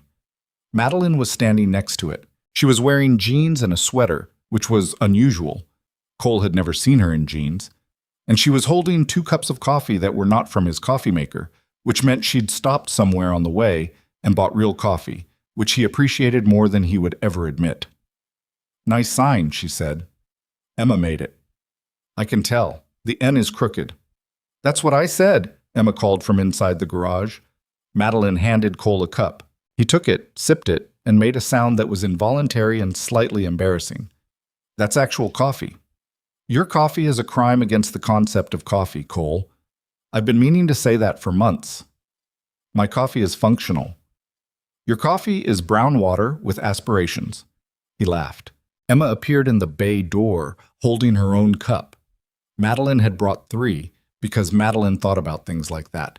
The small practical kindnesses that most people forgot because they were too busy with the large performative ones. The 3 of them stood there in the gravel lot, drinking coffee, looking at the sign. The morning light had moved higher now, and the building was fully lit. The cinder block walls, the corrugated roof, the bay door opened to reveal the neat, lived-in space where Cole Bennett fixed cars and raised his daughter and did the work that the expensive places couldn't or wouldn't do. The Porsche sat in the lot, silver paint catching the light the way it had caught the light for 12 years, through Sunday drives and Tuesday errands, and a quiet man's steady accumulation of miles that added up to a life. It was running. It was whole. It had never needed replacing. "I wanted to tell you something," Madeline said. "Okay." "I got a call from Cortland, James Cortland, the Marine in Virginia. I know who he is. His case settled last week. He used part of the settlement to buy back his wife's car, the one he sold when the dealership told him the transmission was dead. He found it. He found it. A collector in Pennsylvania had bought it. When the collector heard the story, he sold it back at cost." Madeline paused. "Cortland drove it home last Tuesday. He said it was the first time he'd driven it since Eleanor died." Cole didn't say anything. He looked at the Porsche, at the cracked sensor that was still sitting on his workbench inside. He'd never moved it, never put it away, because it was the beginning of something, and beginnings deserve to be remembered. "He asked me to thank you," Madeline said. "I told him you'd say it was just a sensor." It was just a sensor. It was never just a sensor, and you know it. He did know it. He'd known it since the night he'd lain on the creeper under Madeline's Porsche and stared at the undercarriage and thought about patterns. 4 shops. 11 out of 16. The retired Marine, the woman in Oregon, the couple in Maine, the letters, the flowers, the phone calls from strangers who'd been told lies by machines and had driven across the country to find a man who still used his hands. It was never just a sensor. It was a question. The oldest question. The one that sits underneath every diagnostic screen and every scanner readout and every service estimate printed on a laser printer in a dealership with leather chairs and ceramic coffee cups. Did anyone actually look? Not at the data, not at the screen, at the thing itself. The actual car, the actual engine, the actual problem. Did anyone put their hands on it and feel it and listen to what it was trying to say? Usually, the answer was no. Usually, the answer was follow the protocol and close the ticket, and the protocol was efficient, and the ticket got closed, and the customer paid, and the system worked. Not for the customer, but for the system. And the system was fine with that, because systems don't care about people. Systems care about throughput. But people care about people. Or they should. Or they can, if someone reminds them. If someone stands in a convention hall in a gray work shirt and puts his palm against a $4 million car and closes his eyes and listens. If someone shows them that the alternative to efficiency isn't chaos, it's attention. It's giving a damn. It's the willingness to spend 3 hours on a diagnosis instead of 45 minutes. Because the difference between those 3 hours and 45 minutes is the difference between the truth and a $25,000 lie. Cole finished his coffee. It was the best coffee he'd had in months, possibly years, and he considered telling Madeline that but decided against it because she'd use it as ammunition against his coffee maker. And he was oddly loyal to the machine, even though it produced objectively terrible results. "I should get to work," he said. "What's on the schedule today?" "Dara's taking the morning. I've got a vintage Mustang at 11 and a Maserati at 2. "And after that?" "After that, I go home. Make dinner. Help Emma with her homework. Check the lock on the front door, even though I always check the lock on the front door." "Sounds like a good day." "It's the same day I always have." "I know, that's why it's good." Madeline got into the Porsche. She started the engine, and the flat six caught the way it always caught. Clean, immediate, the sound of something that worked the way it was supposed to work because someone had cared enough to find the real problem and fix it right. She waved through the window. Cole raised his coffee cup. Emma raised hers. And the silver Porsche pulled out of the gravel lot and onto the county road and disappeared around the bend, and the sound of the engine faded until it was just another note in the morning. Birdsong, wind, the hum of the bay lights warming up, the sound of a day beginning in a place that nobody came to unless they meant to. Cole turned to go inside. Emma was already at the folding table, laptop open, spreadsheet updated, pencil behind her ear in the way she'd seen Dara wear hers. She looked up at him. "Dad?" "Yeah?" "Are you happy?" It was a simple question. It was also the hardest question anyone had asked him in 12 years, because happiness was a word he'd stopped using after Rachel died. Not because he'd stopped feeling it, but because he'd stopped trusting it. Happiness was temporary. Happiness was the thing you had before the phone rang with the diagnosis, before the treatment stopped working, before the woman you loved closed her eyes for the last time in a hospital room that smelled like antiseptic and winter. Happiness was a promise the world made and then broke, and Cole had decided, somewhere in the aftermath, that it was safer to want less than to lose more. But Emma was asking, and Emma deserved an honest answer because he'd built their entire relationship on the principle that you don't lie, even when the truth is uncomfortable. He looked around the garage, the new sign above the door, the cracked sensor on the workbench, the potted plant from Margaret Olensky. Dara's tools on the rolling cart, next to his, different brands, but the same purpose. The oscillating fan that didn't oscillate anymore but still moved air in the one direction it had left. The two plastic chairs that had held a billionaire and a journalist and a retired racing engineer and a 12-year-old business partner and a mechanic who had once been something else and had chosen to be this instead. "Yeah, Em," he said. "I think I am." "You think?" "I'm working on it. Happy is, it's not a destination. It's more like an engine. You have to maintain it, check the connections, make sure the ground is solid." "That's a car metaphor." "Everything's a car metaphor." "That's not true." "Name something that isn't a car metaphor." She thought about it. "Spaghetti." "Spaghetti is absolutely a car metaphor. Long, interconnected, falls apart if you overcook it." "That's a stretch." "Most metaphors are." She shook her head, but she was smiling. The real smile. The one that showed the gap where her left canine had come in slightly crooked. The one that made her look like Rachel in a way that hurt and healed at the same time. Cole pulled the work light over the Mustang that was due at 11. He laid out his tools in the order he'd use them, the way he did every morning, the way he'd done every morning for 15 years. Then he stood there for a moment, hands at his sides, looking at the bay he'd built, and the life he'd chosen, and the small, imperfect, fiercely loved world he'd assembled from the wreckage of the one that had broken. It wasn't grand. It wasn't glamorous. It was a cinder block building on a county road with a hand-painted sign and a crooked N and a coffee maker that should have been retired years ago. It was a 12-year-old daughter who was smarter than he was and wasn't shy about proving it. It was a friend who showed up with real coffee and unrehearsed proposals and the kind of respect that didn't need to be performed because it was structural, built into the foundation of every interaction. It was a new mechanic who told him when he was wrong. It was a retired racing engineer who'd driven across the state to pay a debt that didn't need paying. It was a journalist who'd turned a cracked sensor into a national conversation. It was a Marine in Virginia driving his dead wife's car home for the first time in years. It was, Cole thought, enough. Not enough in the way that settling is enough, or in the way that giving up is enough. Enough in the way that a good repair is enough. Precise, honest, complete. Nothing extra. Nothing missing. Just the thing, done right, for the right reasons, with hands that knew what they were doing and a heart that knew why it mattered. He closed the hood on the Mustang, wiped his hands on the rag in his back pocket, and went to work. Outside, the morning sun moved higher above the county road, and the hand-painted sign caught the light in all its imperfect glory. The careful letters, the crooked N, the 4 words that said everything about the man who worked beneath them. Bennett Auto Repair. We listen first. Emma turned a page in her textbook. The coffee maker gurgled. The fan blew air in the one direction it had left. And in the small, clean bay of a garage that nobody could find unless they were looking, Cole Bennett leaned into an engine and listened, the way he always listened. With his hands, with his ears, with the quiet patience of a man who had learned that the most important things in life don't announce themselves. They wait. They hum beneath the surface, steady and sure, hoping someone will care enough to hear them.